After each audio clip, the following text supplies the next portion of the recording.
मैं शुरुआत इत्थों ही करदा कि 6 महीने पहला भंग करन दी जरूरत की सी। तुहाडे विरोधी कह रहे हैं कि तुसीं धोखा कीता है उन्हां लोकां नाल जिन्हां ने इलैक्शन लड़िया सी, जिन्हां ने वोटां पा के अपने नुमाइंदे चुने। गौरव जी लगता सियासी पार्टियां जी साडी विरोधी पार्टियां ने इन्हां नूं आलोचना करनी आउंदी है, तारीफ करना तो शायद भुल ही गईयां ने। ਜਿਹੜਾ मैं ये भी ਤੁਹਾਡਾ जवाब भी दिना, पर ਪਹਿਲਾਂ ਜਿਹੜਾ सीएम साहब ਦੀ ਅੱਜ ਦੀ ਜਿਹੜੀ ਸਟੇਟਮੈਂਟ ਹੈਗੀ ਹੈ ਉਹਦੇ ਜਿਹੜੇ ਮਾਇਨੇ ਹੈਗੀ ਹੈ ਉਹ ਬਹੁਤ ਡੂੰਘੇ ਹੈਗੇ ਆ ਕਿ ਜਿਹੜੀ ਪੰਚਾਇਤਾਂ ਹੁੰਦੀਆਂ ਉਹ ਮਿੰਨੀ ਪਾਰਲੀਮੈਂਟ ਹੁੰਦੀਆਂ ਤੇ ਜਿਹੜੀਆਂ ਪੰਚਾਇਤਾਂ ਨੇ ਉਹ ਇੱਕ ਕਿਸੇ ਸਿਆਸੀ ਧਿਰ ਦੀਆਂ ਨਾ ਹੋ ਕੇ ਪਿੰਡ ਦੀਆਂ ਪੰਚਾਇਤਾਂ ਹੋਣੀਆਂ ਚਾਹੀਦੀਆਂ, ਪਿੰਡ ਦੇ ਪੰਚ ਹੋਣੇ ਚਾਹੀਦੇ, ਪਿੰਡ ਦੇ ਸਰਪੰਚ ਹੋਣੇ ਚਾਹੀਦੇ ਆ। ਸਾਨੂੰ ਇਹ ਸਮਝਣਾ ਪਏਗਾ ਅੱਜ ਤੱਕ ਕਿੰਨੇ ਕੁ ਮੁੱਖ ਮੰਤਰੀ, ਕਿੰਨੀਆਂ ਕੁ ਪੋਲੀਟੀਕਲ ਪਾਰਟੀਆਂ ਹੋਈਆਂ ਨੇ ਜਿਨ੍ਹਾਂ ਨੇ ਇਹ ਗੱਲ ਆਖੀ ਹੈ। ਮੁੱਖ ਮੰਤਰੀ ਸਾਹਿਬ ਨੇ ਗੱਲ ਕੱਲੇ ਕਿਸੇ ਬੀਜੇਪੀ ਲਈ, ਅਕਾਲੀ ਦਲ ਲਈ ਜਾਂ ਕਾਂਗਰਸ ਲਈ ਨਹੀਂ ਆਖੀ। ਇਸ ਦੇ ਵਿੱਚ ਉਹਨਾਂ ਨੇ ਆਮ ਆਦਮੀ ਪਾਰਟੀ ਨੂੰ ਵੀ ਰੱਖਿਆ ਹੈਗਾ ਕਿ ਜਿਹੜੀ ਸਰਕਾਰ ਹੈ ਉਹ ਪਿੰਡ ਦੀ ਹੋਣੀ ਚਾਹੀਦੀ ਹੈਗੀ ਹੈ। ਔਰ ਦੂਸਰੀ ਗੱਲ, ਇਹਨਾਂ ਨਾਰਿਆਂ ਦੇ ਨਾਲ, ਇਹਨਾਂ ਸਿਆਸੀ ਵਖਰੇਵਿਆਂ ਦੇ ਨਾਲ ਪਿੰਡਾਂ ਦੇ ਵਿੱਚ ਬਹੁਤ ਜ਼ਬਰਦਸਤ ਜਿਹੜਾ ਉਹ ਨੁਕਸਾਨ ਹੋਇਆ। ਇਸ ਨੂੰ ਅਸੀਂ ਨਜ਼ਰਅੰਦਾਜ਼ ਨਹੀਂ ਕਰ ਸਕਦੇ ਕਿਉਂਕਿ ਜਿਹੜੀਆਂ ਪੰਚਾਇਤਾਂ ਨੇ ਪਿੰਡ ਦੀ ਦਿਲ ਅਤੇ ਪਿੰਡ ਦੀ ਰੂਹ ਹੁੰਦੀਆਂ ਨੇ, ਜਿੱਥੇ ਕਿ ਸਾਰੇ ਮਸਲੇ ਜਿਹੜੇ ਉਹ ਸਾਂਝੇ ਤੌਰ ਤੇ ਵਿਚਾਰੇ ਜਾਣੇ ਚਾਹੀਦੇ ਆ, ਵਿਚਾਰਦੇ ਆ ਤੇ ਪਿੰਡ ਦੇ ਸਰਬਪੱਖੀ ਵਿਕਾਸ ਲਈ ਇਹਨਾਂ ਨੇ ਕੰਮ ਕਰਨੇ ਹੁੰਦੇ ਆ। ਤੇ ਸਾਨੂੰ ਇਹ ਸਮਝਣਾ ਚਾਹੀਦਾ ਜਿੱਥੇ ਅੰਗਰੇਜ਼ਾਂ ਨੇ ਸਾਡੇ ਮੁਲਕ ਦਾ ਨੁਕਸਾਨ ਕੀਤਾ ਸਾਨੂੰ ਵੰਡ ਕੇ, ਇਹਨਾਂ ਪਾਰਟੀਆਂ ਨੇ ਵੀ ਜਿਹੜੇ ਪਿਛਲੇ ਸਮੇਂ ਦੇ ਵਿੱਚ, ਪਿਛਲੇ 70 ਸਾਲਾਂ ਦੇ ਵਿੱਚ ਪਿੰਡ ਦੀ ਪੰਚਾਇਤ ਨਾ ਚੁਣ ਕੇ ਜਿਹੜਾ ਹੈਗਾ ਸਿਆਸੀ ਪਾਰਟੀ ਦੀਆਂ ਪੰਚਾਇਤਾਂ ਚੁਣੀਆਂ, ਉਹਨੇ ਸਾਡਾ ਉਹ ਨੁਕਸਾਨ ਕੀਤਾ ਆ। ਹੁਣ ਤੁਸੀਂ ਗੱਲ ਕਰ ਰਹੇ ਆ ਕਿ ਪੰਚਾਇਤਾਂ ਪਹਿਲਾਂ ਭੰਗ ਕਿਉਂ ਕੀਤੀਆਂ, ਇਹ ਕੋਈ ਜਾਨੀ ਕਿ ਗੈਰ ਕਾਨੂੰਨੀ ਕੰਮ ਨਹੀਂ ਹੈਗਾ, ਸਰਕਾਰ ਦੇ ਪ੍ਰੋਵੋਗੇਟਿਵ ਦੇ ਵਿੱਚ ਹੈਗਾ। ਅੱਜ ਵੀ ਜਿਹੜੀਆਂ ਹਾਈ ਕੋਰਟ ਦੇ ਵਿੱਚ ਅਸੀਂ ਗੱਲ ਕਰੀਏ 8 ਪਟੀਸ਼ਨਾਂ ਪਈਆਂ ਨੇ, ਹਾਈ ਕੋਰਟ ਨੇ ਵੀ ਇਸ ਨੂੰ ਕੋਈ ਸਟੇ ਨਹੀਂ ਕੀਤਾ। ਜੇ ਇਹ ਗਲਤ ਹੋਇਆ ਹੁੰਦਾ ਤਾਂ ਹਾਈ ਕੋਰਟ ਸਟੇ ਕਰਦੀ। ਹਾਈ ਕੋਰਟ ਨੇ 28 ਤਰੀਕ ਨੂੰ ਇਸ ਦਾ ਜਵਾਬ ਮੰਗਿਆ ਹੈਗਾ। ਔਰ ਤੁਸੀਂ ਆਪਾਂ ਇਹ ਗੱਲ ਕਿਉਂ ਭੁੱਲ ਜਾਂਦੇ ਹੈਗੇ ਆ ਕਿ ਪਿਛਲੀਆਂ ਵਾਰੀ ਜਦੋਂ ਪੰਚਾਇਤੀ ਚੋਣਾਂ ਹੋਈਆਂ ਸੀ ਤੇ ਜਿਸ ਦਾ ਅਸੀਂ ਅੱਜ ਜ਼ਿਕਰ ਕਰ ਰਹੇ ਹਾਂ ਕਿ 10 ਜਨਵਰੀ 2024 ਤੱਕ ਇਹ ਚੱਲਣੀਆਂ ਚਾਹੀਦੀਆਂ ਸੀ, ਜੇਕਰ ਹੁਣ ਤੁਸੀਂ ਪੰਚਾਇਤਾਂ ਨੂੰ ਚੁਣ ਕੇ, ਸਰਪੰਚਾਂ ਨੂੰ ਚੁਣ ਕੇ ਉਹਨਾਂ ਨੂੰ ਜਿਹੜਾ ਹੈਗਾ ਅਹੁਦੇ ਦੀ ਸਹੁੰ ਚੁਕਾਉਣ ਦੇ ਵਿੱਚ ਇੰਨਾ ਸਮਾਂ ਲਗਾਓਗੇ, ਇਹਦੇ ਵਿੱਚ ਕਿਸ ਦਾ ਕੀ ਕਸੂਰ। ਔਰ ਦੂਸਰੀ ਗੱਲ, ਸਭ ਤੋਂ ਇੰਪੋਰਟੈਂਟ ਗੱਲ ਹੈਗੀ ਹੈ, ਅਸੀਂ ਇਹ ਵੀ ਦੇਖਦੇ ਹੈਗੇ ਬਹੁਤ ਸਾਰੀਆਂ ਸ਼ਿਕਾਇਤਾਂ ਇਦਾਂ ਦੀਆਂ ਆ ਰਹੀਆਂ ਹੈਗੀਆਂ। ਅਸੀਂ ਆਖਰੀ ਸਮੇਂ ਦੇ ਵਿੱਚ ਜਾ ਕੇ ਜਿਸ ਤਰੀਕੇ ਦਾ ਜਿਹੜੀ ਕਿ ਫੰਡਾਂ ਦੀ ਦੁਰਵਰਤੋਂ ਹੁੰਦੀ ਹੈਗੀ ਹੈ, ਉਹ ਫੰਡਾਂ ਦੀ ਦੁਰਵਰਤੋਂ ਰੋਕਣਾ ਵੀ ਬਹੁਤ ਜ਼ਰੂਰੀ ਸੀ। ਜਿਹੜਾ ਚੱਲਦਾ ਹੋਇਆ ਕੰਮ ਹੈ ਉਹ ਬੰਦ ਨਹੀਂ ਹੋਏਗਾ, ਨਵਾਂ ਜਿਹੜਾ ਕੰਮ ਹੈ ਡੈਫੀਨਿਟਲੀ ਜਿਹੜਾ ਹੈਗਾ ਉਸ ਦੇ ਉੱਤੇ ਰੋਕ। ਠੀਕ ਹੈ, ਮੈਂ ਛੋਟਾ ਜਿਹਾ ਜਵਾਬ ਦਿਓ ਸਰ। ਮੈਂ 2-3 ਚੀਜ਼ਾਂ ਕਲੀਅਰ ਕਰਨਾ ਚਾਹੁੰਦਾ। ਤੁਹਾਨੂੰ ਲੱਗ ਰਿਹਾ ਕਿ ਜਿਹੜੀਆਂ ਪਿਛਲੀ ਵਾਰ 2018 ਜਾਂ 2019 ਦੇ ਬਿਲਕੁਲ ਸਟਾਰਟਿੰਗ ਦੇ ਵਿੱਚ ਚੋਣਾਂ ਹੋਈਆਂ ਸੀ, ਉਸ ਦੇ ਵਿੱਚ ਪੋਲੀਟੀਕਲ ਪਾਰਟੀਆਂ ਦੀ ਇੰਟਰਫੇਰੈਂਸ ਬਹੁਤ ਸੀ ਤੇ ਇਸ ਵਾਰ ਨਹੀਂ ਹੋਏਗੀ? ਤੁਸੀਂ ਕੀ ਕਹਿ ਰਹੇ ਹੋ? ਮੈਨੂੰ ਤੁਹਾਡੀ ਆਵਾਜ਼ ਘੱਟ ਆ ਰਹੀ ਹੈ। मैं समझना चाह रहा हूं, तुसीं कह रहे हो कि पिंडां दीयां पंचायतां नहीं चुनियां गईयां लास्ट टाइम जदों इलैक्शन होए 2018-19 दे विच, ते इस बार किहड़ा फार्मूला होएगा कि पिंडां दीयां ही जिहड़ियां उत्थे चुनियां जाण पंचायतां? मैं ये चीज बिल्कुल एक्सप्लेन करना चाहना हैगा कि जिस तरीके नाल मुख मंत्री साहब ने जिहड़ा मुख मंत्री पिंड एकता सन्मान 5 ਲੱਖ ਰੁਪਏ ਦੀ ਜਿਹੜੀ ਹੈ ਉਹ ਐਲਾਨ ਕੀਤਾ ਹੈਗਾ ਔਰ ਇਸ ਨੂੰ ਵੱਡੇ ਪੱਧਰ ਦੇ ਉੱਤੇ ਜਿਹੜਾ ਪ੍ਰਚਾਰਿਤ ਕੀਤਾ ਜਾਏਗਾ, ਇੱਕ ਮੁਹਿੰਮ ਦੇ ਤਹਿਤ ਪ੍ਰਚਾਰਿਤ ਕੀਤਾ ਜਾਏਗਾ ਤਾਂ ਕਿ ਜਿਹੜਾ ਪਿੰਡਾਂ ਦੇ ਵਿੱਚ ਧੜੇਬੰਦੀ ਨਾ ਹੋਵੇ, ਪਿੰਡ ਜਿਹੜੇ ਉਹ ਸਾਂਝੇ ਤੌਰ ਤੇ ਪੰਚ ਤੇ ਸਰਪੰਚ ਚੁਣਨ ਤਾਂ ਕਿ ਉਹਨਾਂ ਨੂੰ 5 ਲੱਖ ਰੁਪਏ ਦੀ ਜਿਹੜੀ ਕੋਈ ਟਾਰਗੇਟ ਰੱਖਿਆ ਸਰ ਕਿ ਕਿੰਨੇ ਪਿੰਡਾਂ ਦੇ ਵਿੱਚ, ਮੈਂ ਗਰਗ ਸਾਹਿਬ ਵਿਚਾਲੇ ਰੋਕ ਰਿਹਾ, ਬਾਕੀ ਮਹਿਮਾਨਾਂ ਦਾ ਮੈਂ ਰੁਕ ਕਰਨਾ, ਕੋਈ ਟਾਰਗੇਟ ਹੈ ਕਿ ਕਿੰਨੇ ਪਿੰਡਾਂ ਦੇ ਵਿੱਚ ਸਰਬਸੰਮਤੀ ਦੇ ਨਾਲ ਚੋਣ ਹੋ ਜਾਵੇ ਇਸ ਵਾਰ? ਕੋਈ ਟਾਰਗੇਟ ਰੱਖਿਆ? ਸਰ ਜੇ ਤੁਸੀਂ ਟਾਰਗੇਟ ਦੀ ਗੱਲ ਕਰੋ, ਦੇਖੋ ਅਸੀਂ ਮੁੱਖ ਮੰਤਰੀ ਸਾਹਿਬ ਦਾ ਤੇ ਸੁਪਨਾ ਹੈਗਾ ਔਰ ਮੁੱਖ ਮੰਤਰੀ ਸਾਹਿਬ ਲਗਾਤਾਰ ਇਸ ਦੀ ਕੋਸ਼ਿਸ਼ ਵੀ ਕਰ ਰਹੇ ਨੇ। ਅਸੀਂ ਤੇ ਚਾਹੁੰਦੇ ਹਾਂ ਹਰ ਪਿੰਡ ਦੇ ਵਿੱਚ ਹੋਵੇ। ਤੁਹਾਨੂੰ ਯਾਦ ਹੋਏਗਾ ਜਦੋਂ ਐਮਪੀਸੀ ਸੰਗਰੂਰ ਦੇ ਉਦੋਂ ਤੇ ਉਹ ਜਾਨੀ ਕਿ ਮੁੱਖ ਮੰਤਰੀ ਵੀ ਨਹੀਂ ਹੈਗੇ ਸੀ, ਉਦੋਂ ਵੀ ਉਹਨਾਂ ਨੇ ਐਲਾਨ ਕੀਤਾ ਸੀ ਕਿ ਜੇਕਰ ਉਹਨਾਂ ਦੇ ਕਨਸਟੀਚੁਐਂਸੀ ਦੇ ਵਿੱਚੋਂ ਕੋਈ ਪੰਚਾਇਤ ਸਰਬਸੰਮਤੀ ਨਾਲ ਚੁਣੀ ਜਾਂਦੀ ਹੈ ਤਾਂ ਉਹਨੂੰ 2 ਲੱਖ ਰੁਪਏ ਦਾ ਜਿਹੜਾ ਹੈਗਾ ਗ੍ਰਾਂਟ ਦੇਣਗੇ ਔਰ ਦਰਜਨਾਂ ਪਿੰਡਾਂ ਦੇ ਵਿੱਚ ਉਹ ਗ੍ਰਾਂਟ ਦਿੱਤੀ ਵੀ ਗਈ ਸੀ। ਠੀਕ ਹੈ, ਚਲੋ ਮੈਂ ਇੱਕ ਡੇਟਾ ਤੁਹਾਨੂੰ ਦੱਸਦਾ, ਇੱਕ ਅੰਕੜਾ ਦੱਸਦਾ। ਜਦੋਂ ਲਾਸਟ ਟਾਈਮ ਇਲੈਕਸ਼ਨਸ ਹੋਏ ਨੇ ਉਸ ਸਮੇਂ 1860 ਸਰਪੰਚ ਸਰਬਸੰਮਤੀ ਦੇ ਨਾਲ ਚੁਣੇ ਗਏ। 1860, ਕਰੀਬ 13,276 ਪਿੰਡ ਨੇ ਪੰਜਾਬ 'ਚ। ਦੂਜਾ ਅੰਕੜਾ ਤੁਹਾਨੂੰ ਦੇ ਰਹੇ ਕਿ 22,203 ਪੰਚ ਸਰਬਸੰਮਤੀ ਦੇ ਨਾਲ ਚੁਣੇ ਗਏ। ਤਾਂ ਉਮੀਦ ਕਰਦੇ ਹਾਂ ਕਿ ਇਸ ਵਾਰ ਇਹ ਅੰਕੜਾ ਕ੍ਰਾਸ ਹੋਏਗਾ। 5 ਲੱਖ ਵਾਲੀ ਗ੍ਰਾਂਟ ਜਾਂ ਕਹੀਏ ਕਿ ਇਨਾਮੀ ਰਾਸ਼ੀ ਨੂੰ ਧਿਆਨ ਦੇ ਵਿੱਚ ਰੱਖਦੇ ਹੋਏ ਜਿਹੜੇ ਆਪਣੇ ਪਿੰਡ ਦਾ ਵਿਕਾਸ ਉਮੀਦ ਹੈ ਕਿ ਇਸ ਤੋਂ ਇਹ ਅੰਕੜਾ ਕਈ ਗੁਣਾ ਵੱਧ ਹੋਏਗਾ। ਚਲੋ ਠੀਕ ਹੈ ਸਰ, ਇਹ ਤਾਂ ਹੋਰ ਵਧੀਆ ਹੋ ਜਾਏਗਾ। ਕਈ ਗੁਣਾ ਦਾ ਮਤਲਬ ਤਾਂ ਹੋ ਗਿਆ ਕਿ ਆਲਮੋਸਟ ਅੱਧੇ ਪਿੰਡਾਂ ਦੇ ਵਿੱਚ ਸਰਬਸੰਮਤੀ ਦੇ ਨਾਲ ਹੋ ਜਾਵੇ। ਜੇ ਮਤਲਬ ਜੇ 1800 ਹੈ 3600 ਹੋ ਗਿਆ ਜਾਂ 5400 ਹੋ ਗਿਆ ਤਾਂ ਆਲਮੋਸਟ ਹਾਫ ਹੋ ਗਿਆ। ਠੀਕ ਹੈ ਗੌਰਵ ਜੀ ਮੈਂ ਤੁਹਾਡੇ ਕੋਲ ਤੁਹਾਡੀ ਆਵਾਜ਼ ਨਹੀਂ ਆ ਰਹੀ ਹੈ, ਕੱਟ ਕੇ ਆ ਰਹੀ ਹੈ, ਪਰ ਮੈਨੂੰ ਤੁਹਾਡਾ ਕੁਝ ਚੀਜ਼ਾਂ ਸਮਝ ਆ ਰਹੀਆਂ ਨੇ। ਠੀਕ ਹੈ ਸਰ, ਮੈਂ ਆਪਣੀ ਟੀਮ ਨੂੰ ਕਹਾਂਗਾ ਕਿ ਤੁਹਾਡੇ ਤੱਕ ਆਵਾਜ਼ ਜ਼ਰੂਰ ਸਾਫ਼ ਪਹੁੰਚੇ, ਉਸ ਦਾ ਧਿਆਨ ਰੱਖਣਗੇ। ਸਾਡੀ ਟੀਮ ਇਸ ਚੀਜ਼ ਨੂੰ ਜ਼ਰੂਰ ਦੇਖੇਗੀ। ਆ ਠੀਕ ਕਰਵਾ ਦਿਓ, ਮੈਨੂੰ ਤੁਹਾਡੀ ਆਵਾਜ਼ ਨਹੀਂ ਆ ਰਹੀ ਹੈ। ਠੀਕ ਹੈ ਸਰ, ਠੀਕ ਹੈ। ਮੈਂ ਰੁਕ ਕਰਦਾ ਹਾਂ, ਸਾਡੇ ਨਾਲ ਕਲੇਰ ਸਾਹਿਬ ਜੁੜੇ ਹੋਏ ਨੇ ਸ਼੍ਰੋਮਣੀ ਅਕਾਲੀ ਦਲ ਤੋਂ। ਕਲੇਰ ਸਾਹਿਬ, ਤੁਹਾਨੂੰ ਲੱਗਦਾ ਹੈ ਕਿ ਇਸ ਦੇ ਵਿੱਚ ਕੋਈ ਦਿੱਕਤ ਨਹੀਂ ਹੋਣੀ ਚਾਹੀਦੀ? ਜਿਵੇਂ ਸਵਾਲ ਚੁੱਕੇ ਜਾ ਰਹੇ ਨੇ, ਸਰਕਾਰ ਕਹਿ ਰਹੀ ਕਿ ਕਾਨੂੰਨ ਦੇ ਮੁਤਾਬਿਕ ਸਭ ਕੁਝ ਕਰ ਰਹੇ ਹਾਂ, ਹਾਈ ਕੋਰਟ 'ਚ 8 ਪਟੀਸ਼ਨਾਂ ਪਹੁੰਚ ਗਈਆਂ, ਹਾਈ ਕੋਰਟ ਨੇ ਸਟੇ ਨਹੀਂ ਕੀਤਾ। ਗੌਰਵ ਜੀ ਦੇਖੋ, ਜਿਹੜੀ ਪੰਚਾਇਤੀ ਚੋਣ ਹੈ ਇਹ ਸਭ ਤੋਂ ਮੁੱਢਲੀ ਚੋਣ ਹੈ ਡੈਮੋਕ੍ਰੇਸੀ ਦੇ ਵਿੱਚ। ਜਿਹੜਾ ਪਹਿਲਾ ਸਟੈਪ ਪੰਚਾਇਤਾਂ ਦੀ ਚੋਣਾਂ ਨੇ, ਪਰ ਇੱਕ ਚੀਜ਼ ਸਾਨੂੰ ਬੜੇ ਸਪਸ਼ਟ ਤੌਰ ਤੇ ਸਮਝ ਲੈਣੀ ਚਾਹੀਦੀ ਹੈ ਕਿ ਚਾਹੇ ਪੰਜਾਬੀਆਂ ਦੇ ਖੂਨ ਵਿੱਚ ਹੀ ਰਾਜਨੀਤੀ ਹੈ, ਪਰ ਜਿਹੜੀਆਂ ਪੰਚਾਇਤੀ ਚੋਣਾਂ ਨੇ ਇਹ ਕਿਤੇ ਨਾ ਕਿਤੇ ਭਾਈਚਾਰਕ ਚੋਣਾਂ ਮੈਂ ਗਿਣਦਾ, ਮੇਰੇ ਨਿੱਜੀ ਵਿਚਾਰ ਨੇ ਕਿ ਪਿੰਡਾਂ ਦੇ ਵਿੱਚ ਇਹਦੇ ਤੋਂ ਪਾਰਟੀਬਾਜ਼ੀ ਤੋਂ ਉੱਪਰ ਉੱਠ ਕੇ ਲੋਕ ਵੋਟਾਂ ਪਾਉਂਦੇ ਨੇ। ਪਿੰਡਾਂ ਦੇ ਵਿੱਚ ਆਪਣੇ ਹੀ 2 ਧੜੇ ਹੁੰਦੇ ਨੇ, 3 ਧੜੇ ਕਹਿ ਲਓ, ਕਿਸੇ ਪਿੰਡ ਦੇ ਵਿੱਚ ਹੋ ਸਕਦੇ ਨੇ। ਸੋ ਇਹ ਕਿਤੇ ਨਾ ਕਿਤੇ ਇੱਕ ਭਾਈਚਾਰਕ ਚੋਣ ਹੁੰਦੀ ਹੈ, ਪਾਰਟੀਆਂ ਦੇ ਇਹਦੇ ਵਿੱਚ ਬਾਹਲਾ ਕੋਈ ਲੈਣਾ ਦੇਣਾ ਨਹੀਂ ਹੁੰਦਾ। ਪਰ ਅੱਜ ਜੋ ਕੁਝ ਸਰਕਾਰ ਨੇ ਕੀਤਾ, ਦੇਖੋ ਨੀਲ ਗਰਗ ਸਾਹਿਬ ਸਰਕਾਰ ਦੀ ਤਰਫੋਂ ਬੈਠੇ ਨੇ। ਮੇਰਾ ਪਹਿਲਾ ਸਵਾਲ ਤਾਂ ਨੀਲ ਗਰਗ ਸਾਹਿਬ ਨੂੰ ਇਹ ਹੈ ਕਿ ਜਿਹੜੀਆਂ ਪੰਚਾਇਤਾਂ ਦੇ ਹਲੇ 5 ਤੋਂ 6 ਮਹੀਨੇ ਦਾ ਸਮਾਂ ਪਿਆ ਸੀ, ਉਹਨਾਂ ਨੂੰ ਤੁਸੀਂ ਅੱਜ ਕਿਉਂ ਭੰਗ ਕੀਤਾ? ਤੁਸੀਂ ਕਹਿੰਦੇ ਹੋ ਸਰਕਾਰ ਦਾ ਪ੍ਰੈਰੋਗੇਟਿਵ ਹੈ, ਸਰਕਾਰ ਭੰਗ ਕਰ ਸਕਦੀ ਹੈ। ਅਗਰ 6 ਮਹੀਨੇ ਪਹਿਲਾਂ ਤੱਕ ਸਰਕਾਰ ਦਾ ਪ੍ਰੈਰੋਗੇਟਿਵ ਹੈ ਭੰਗ ਕਰਨ ਦਾ, ਤਾਂ ਸਰਕਾਰ ਦੀ ਜ਼ਿੰਮੇਵਾਰੀ ਵੀ ਨਾਲ ਹੈ ਕਿ ਨਾਲ ਹੀ ਨਾਲ ਚੋਣਾਂ ਕਰਾਈਆਂ ਜਾਣ। ਤੁਸੀਂ ਪੰਚਾਇਤਾਂ ਭੰਗ ਕਰਤੀਆਂ, ਚੋਣਾਂ ਤੁਸੀਂ ਕਹਿ ਰਹੇ ਹੋ ਕਿ ਜਿਹੜਾ ਸਮਾਂ ਨਿਰਧਾਰਿਤ ਆ ਉੱਥੋਂ ਹੀ ਹੋਣਗੀਆਂ, ਦਸੰਬਰ ਜਾਂ ਜਨਵਰੀ 'ਚ। ਤੁਸੀਂ ਟੇਢੇ ਢੰਗ ਦੇ ਨਾਲ ਆਪਣੇ ਲੋਕਾਂ ਦੇ ਹੱਥ ਕਮਾਨ ਦੇਣਾ ਚਾਹੁੰਦੇ ਹੋ ਪਿੰਡਾਂ ਦੇ ਵਿੱਚ, ਕਿਉਂਕਿ ਜਿਹੜਾ ਫੰਡ ਹੈ ਤੁਸੀਂ ਚਾਹੁੰਦੇ ਹੋ ਕਿ ਅਸੀਂ ਕੈਂਡੀਡੇਟ ਤਿਆਰ ਕਰੀਏ ਪਿੰਡਾਂ 'ਚ, ਕਿਉਂਕਿ ਤੁਸੀਂ ਪ੍ਰਬੰਧਕ ਲਾਤੇ। ਜਿਹੜੇ ਤੁਹਾਡੇ ਯੈਸਮੈਨ ਹੋਣਗੇ ਤੁਸੀਂ ਉਹਨਾਂ ਦੇ ਥਰੂ ਪਿੰਡਾਂ ਦੇ ਵਿੱਚ ਵੜਨਾ ਚਾਹੁੰਦੇ ਹੋ। ਜਿਹੜਾ ਅੱਜ ਦੀ ਸਥਿਤੀ 'ਚ, ਕਿਉਂਕਿ ਹੜ੍ਹਾਂ ਦੀ ਮਾਰ ਕਰਕੇ ਅੱਜ ਪੰਜਾਬ ਦੇ ਕੀ ਹਾਲਾਤ ਨੇ, ਸਰਕਾਰ ਦਾ ਵਿਰੋਧ ਹੈ, ਸਰਕਾਰ ਆਪਣੇ ਕੀਤੇ ਹੋਏ ਵਾਅਦੇ ਨਹੀਂ ਪੂਰੇ ਕਰ ਸਕੀ, ਉਹਦੇ ਕਰਕੇ ਸਰਕਾਰ ਦਾ ਵਿਰੋਧ ਹੈ। ਔਰ ਜਿਹੜਾ ਤੀਸਰਾ ਮੇਰਾ ਨੀਲ ਗਰਗ ਸਾਹਿਬ ਨੂੰ ਸਵਾਲ ਹੈ ਕਿ ਅਗਰ ਆਹੀ ਕੁਛ ਤੁਹਾਡੇ ਨਾਲ ਕੇਂਦਰ ਦੀ ਸਰਕਾਰ ਕਰੇ, ਉਹਦੇ ਬਾਰੇ ਕੀ ਜਵਾਬ ਹੈ? ਕੱਲ ਨੂੰ ਕੇਂਦਰ ਦੀ ਸਰਕਾਰ ਆਖਰੀ ਸਾਲ ਦੇ ਵਿੱਚ ਆ ਕੇ ਆਮ ਆਦਮੀ ਪਾਰਟੀ ਦੀ ਚੁਣੀ ਹੋਈ ਸਰਕਾਰ ਨੂੰ ਭੰਗ ਕਰ ਦੇ ਤੇ ਕਹੇ ਜੀ ਚੋਣਾਂ ਤਾਂ ਨਿਰਧਾਰਿਤ ਸਮੇਂ ਤੇ ਹੋਣਗੀਆਂ, ਇੰਨੇ ਗਵਰਨਰ ਸਾਹਿਬ ਕੰਮਕਾਜ ਦੇਖਣਗੇ। ਜੇ ਉਹ ਵੋਟਰਾਂ ਦੇ ਨਾਲ ਧੋਖਾ ਹੈ ਤਾਂ ਇਹ ਵੀ ਜਿਨ੍ਹਾਂ ਨੇ ਪੰਚਾਇਤਾਂ ਚੁਣੀਆਂ ਨੇ, ਉਹ ਵੋਟਰਾਂ ਦੇ ਨਾਲ ਇੱਕ ਬਹੁਤ ਵੱਡਾ ਧੋਖਾ ਇਹ ਸਰਕਾਰ ਕਰ ਰਹੀ ਹੈ। ਤੇ ਜਿਹੜੀ ਚੌਥੀ ਗੱਲ ਹੈ, ਇਹਦੇ ਨਾਲ ਜਿਹੜੀ ਲੋਕਾਂ ਨੂੰ ਰੋਜ਼ਮर्रा ਦੀ ਜ਼ਿੰਦਗੀ ਦੇ ਵਿੱਚ ਪ੍ਰੋਬਲਮ ਆ ਰਹੀ ਹੈ। ਦੇਖੋ ਸਰਪੰਚਾਂ ਜਿਹੜੀਆਂ ਪੰਚਾਇਤਾਂ ਭੰਗ ਹੋਣ ਦੇ ਨਾਲ ਤੁਸੀਂ ਕੋਈ ਰਜਿਸਟਰੀਆਂ ਦੀ ਤਸਦੀਕ ਨਹੀਂ ਕਰ ਸਕਦੇ, ਕਿਤੇ ਗਵਾਹੀਆਂ ਨਹੀਂ ਪੈ ਸਕਦੀਆਂ। ਹੁਣ ਉਹਦੇ ਬਾਰੇ ਇਹਨਾਂ ਨੇ ਕੀ ਕਹਿਣਾ? ਸੋ ਕਿਤੇ ਨਾ ਕਿਤੇ ਇਹ ਜਿਹੜਾ ਸਰਕਾਰ ਨੇ ਇੱਕ ਗੈਰ ਕਾਨੂੰਨੀ ਕਦਮ ਚੱਕਿਆ, ਮੈਂ ਅੱਜ ਕਹਿਣਾ ਕਿ ਠੀਕ ਹੈ ਤੁਹਾਡਾ ਪ੍ਰੈਰੋਗੇਟਿਵ ਹੈ। ਗੈਰ ਕਾਨੂੰਨੀ ਕਿਵੇਂ ਹੈ ਸਰ? ਤੁਸੀਂ ਅਗਰ ਪੰਚਾਇਤਾਂ ਭੰਗ ਕੀਤੀਆਂ ਨੇ ਤਾਂ ਤੁਸੀਂ ਨਾਲ ਦੀ ਨਾਲ ਚੋਣਾਂ ਕਰਾਓ।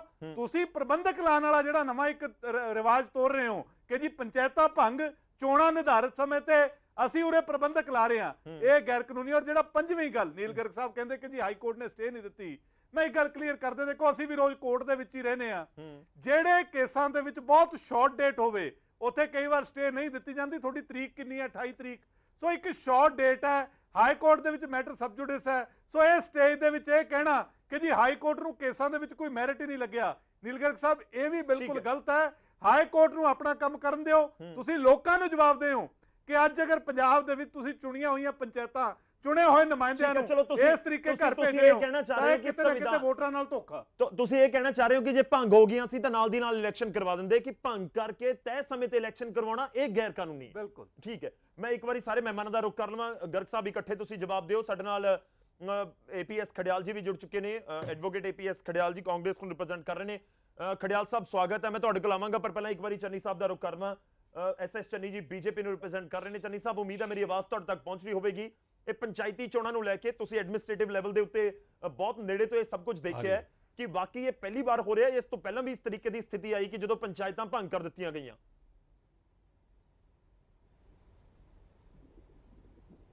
ਦੇਖੋ ਗੌਰਵ, ਗੱਲ ਇਹ ਹੈਗੀ ਹੈ ਕਿ ਜਦੋਂ ਵੀ ਚਾਹੇ ਸਟੇਟ ਗਵਰਨਮੈਂਟ ਦੀ ਜਗ੍ਹਾ ਤੇ ਪ੍ਰੈਜ਼ੈਂਟ ਰੂਲ ਲਾਗੂ ਹੋਵੇ ਤੇ ਜਾਂ ਜਦੋਂ ਕਿਤੇ ਕੋਈ ਐਡਮਿਨਿਸਟ੍ਰੇਟਰ ਲੱਗਣ, ਕਿਉਂਕਿ ਇਹ ਜਿਹੜੇ ਉਹ ਸਭ ਤੋਂ ਬਹੁਤ ਮਾੜੀ ਤੇ ਮੰਦਭਾਗੀ ਇਹ ਗੱਲਾਂ ਇਹ ਮੰਨੀਆਂ ਗਈਆਂ ਨੇ ਜੀ, ਕਿਉਂਕਿ ਇਹ ਜਿਹੜੀਆਂ ਜਿਹੜੀ ਸਾਡੀ ਮਦਰ ਆਫ ਦੀ ਸਰ ਮੈਨੂੰ ਆਵਾਜ਼ ਹੀ ਨਹੀਂ ਆ ਰਹੀ ਕਿਸੇ ਉਹ ਸਾਡੀ ਪੰਚਾਇਤ ਹੈ। ਔਰ ਉਹ ਗ੍ਰਾਮ ਸਭਾ ਜਿਹੜੀ ਹੁੰਦੀ ਹੈ ਇੱਕ ਠੀਕ ਹੈ। ਗਰਗ ਸਾਹਿਬ ਦੇ ਕੋਲ ਆਵਾਜ਼ ਨਹੀਂ ਪਹੁੰਚਦੀ ਮੇਰੀ ਔਰ ਬਾਕੀ ਮਹਿਮਾਨਾਂ ਦੀ। ਮੈਂ ਆਪਣੀ ਟੀਮ ਨੂੰ ਕਹਾਂਗਾ ਇੱਕ ਵਾਰੀ ਜ਼ਰੂਰ, ਚਾਹੇ ਉਹਨਾਂ ਨੂੰ ਆਪਾਂ ਫੋਨ ਲਾਈਨ ਤੇ ਜੋੜ ਲਈਏ। ਠੀਕ ਹੈ ਚੰਨੀ, ਤੁਸੀਂ ਆਪਣੀ ਗੱਲ ਕੰਪਲੀਟ ਕਰ ਸਕਦੇ ਹੋ। ਹਾਂਜੀ। ਸੋ ਇਹ ਸਾਡੀ ਜਿਹੜੀ, ਮੈਂ ਤਾਂ ਇਹ ਕਹੂੰਗਾ ਕਿ ਜਿਹੜੀ ਡੈਮੋਕ੍ਰੇਸੀ ਦੀ ਮਦਰ ਹੈ ਜੀ ਜਿਹੜੀ ਪੰਚਾਇਤ ਹੈਗੀ, ਉਹਦਾ ਇਹਨਾਂ ਨੇ ਕਤਲ ਕਰਤਾ। ਔਰ ਇਸ ਕਰਕੇ ਤੁਸੀਂ ਦੇਖੋ, ਇਹ ਸਰਕਾਰ ਦਾ ਜੇ ਸਾਲ ਡੇਢ ਸਾਲ ਹੋਇਆ ਸਰਕਾਰ ਚੱਲਣੀ ਹੈ, ਮੈਨੂੰ ਇਹ ਨਹੀਂ ਸਮਝ ਆਉਂਦੀ ਵੀ ਇਹਨਾਂ ਨੂੰ ਕਾਹਲ ਕਿਸ ਗੱਲ ਦੀ ਸੀ ਕਿ ਜਿਹੜਾ 6 ਮਹੀਨਿਆਂ ਦਾ ਟੈਨਿਓਰ ਰਹਿੰਦਾ ਹੈਗਾ ਜੀ, ਉਹਦੇ ਰਹਿੰਦੇ ਹੁੰਦਿਆਂ ਵੀ ਇਹਨਾਂ ਨੇ ਉਹ ਸਾਰੇ ਡਿਸੋਲਵ ਕਰਤੀਆਂ। ਤੇ ਜਿਹੜਾ ਆਰਡਰ ਵਨ ਲਾਈਨਰ ਹੈਗਾ ਉਹਦੇ ਵਿੱਚ ਕੋਈ ਇਹਨਾਂ ਨੇ ਕੋਈ ਫੈਕਟਸ ਜਾਂ ਕੋਈ ਰੀਜ਼ਨ ਕੁਝ ਨਹੀਂ ਦਿੱਤਾ। ਤੇ ਇਹ ਠੀਕ ਹੈ, ਪਾਵਰ ਹੈਗੀ ਉਹਦੇ ਐਕਟ ਦੇ ਵਿੱਚ, ਪਰ ਉਹ ਨਾਲ ਦੀ ਨਾਲ ਇਹ ਕਹਿੰਦਾ ਹੈ ਐਕਟ ਕਿ ਤੁਸੀਂ ਜਿਹੜਾ ਸ਼ਡਿਊਲ ਹੈਗਾ ਇਲੈਕਸ਼ਨ ਦਾ ਉਹ ਵੀ ਨਾਲ ਅਨਾਉਂਸ ਕਰੋਗੇ, ਫਿਰ ਤਾਂ ਗੱਲ ਸਮਝ ਆ ਸਕਦੀ ਹੈ। ਪਹਿਲੀ ਗੱਲ ਤਾਂ ਇਹਦੀ ਅਰਜੈਂਸੀ ਨਹੀਂ ਸਮਝ ਆਉਂਦੀ, ਕਿਉਂਕਿ ਕਿਹਨੇ ਕਿਹਾ ਵੀ ਤੁਸੀਂ ਪੰਚਾਇਤਾਂ ਨੂੰ ਡਿਸੋਲਵ ਕਰ ਦਿਓ। ਦੂਜੀ ਗੱਲ, ਜੇ ਕਰਨੀ ਹੈਗੀ ਤੇ ਫਿਰ ਤੁਸੀਂ ਉਹਦਾ ਜਿਹੜਾ ਸ਼ਡਿਊਲ ਹੈਗਾ ਇਲੈਕਸ਼ਨ ਦਾ ਉਹ ਕਿਉਂ ਨਹੀਂ ਬਣਾਇਆ।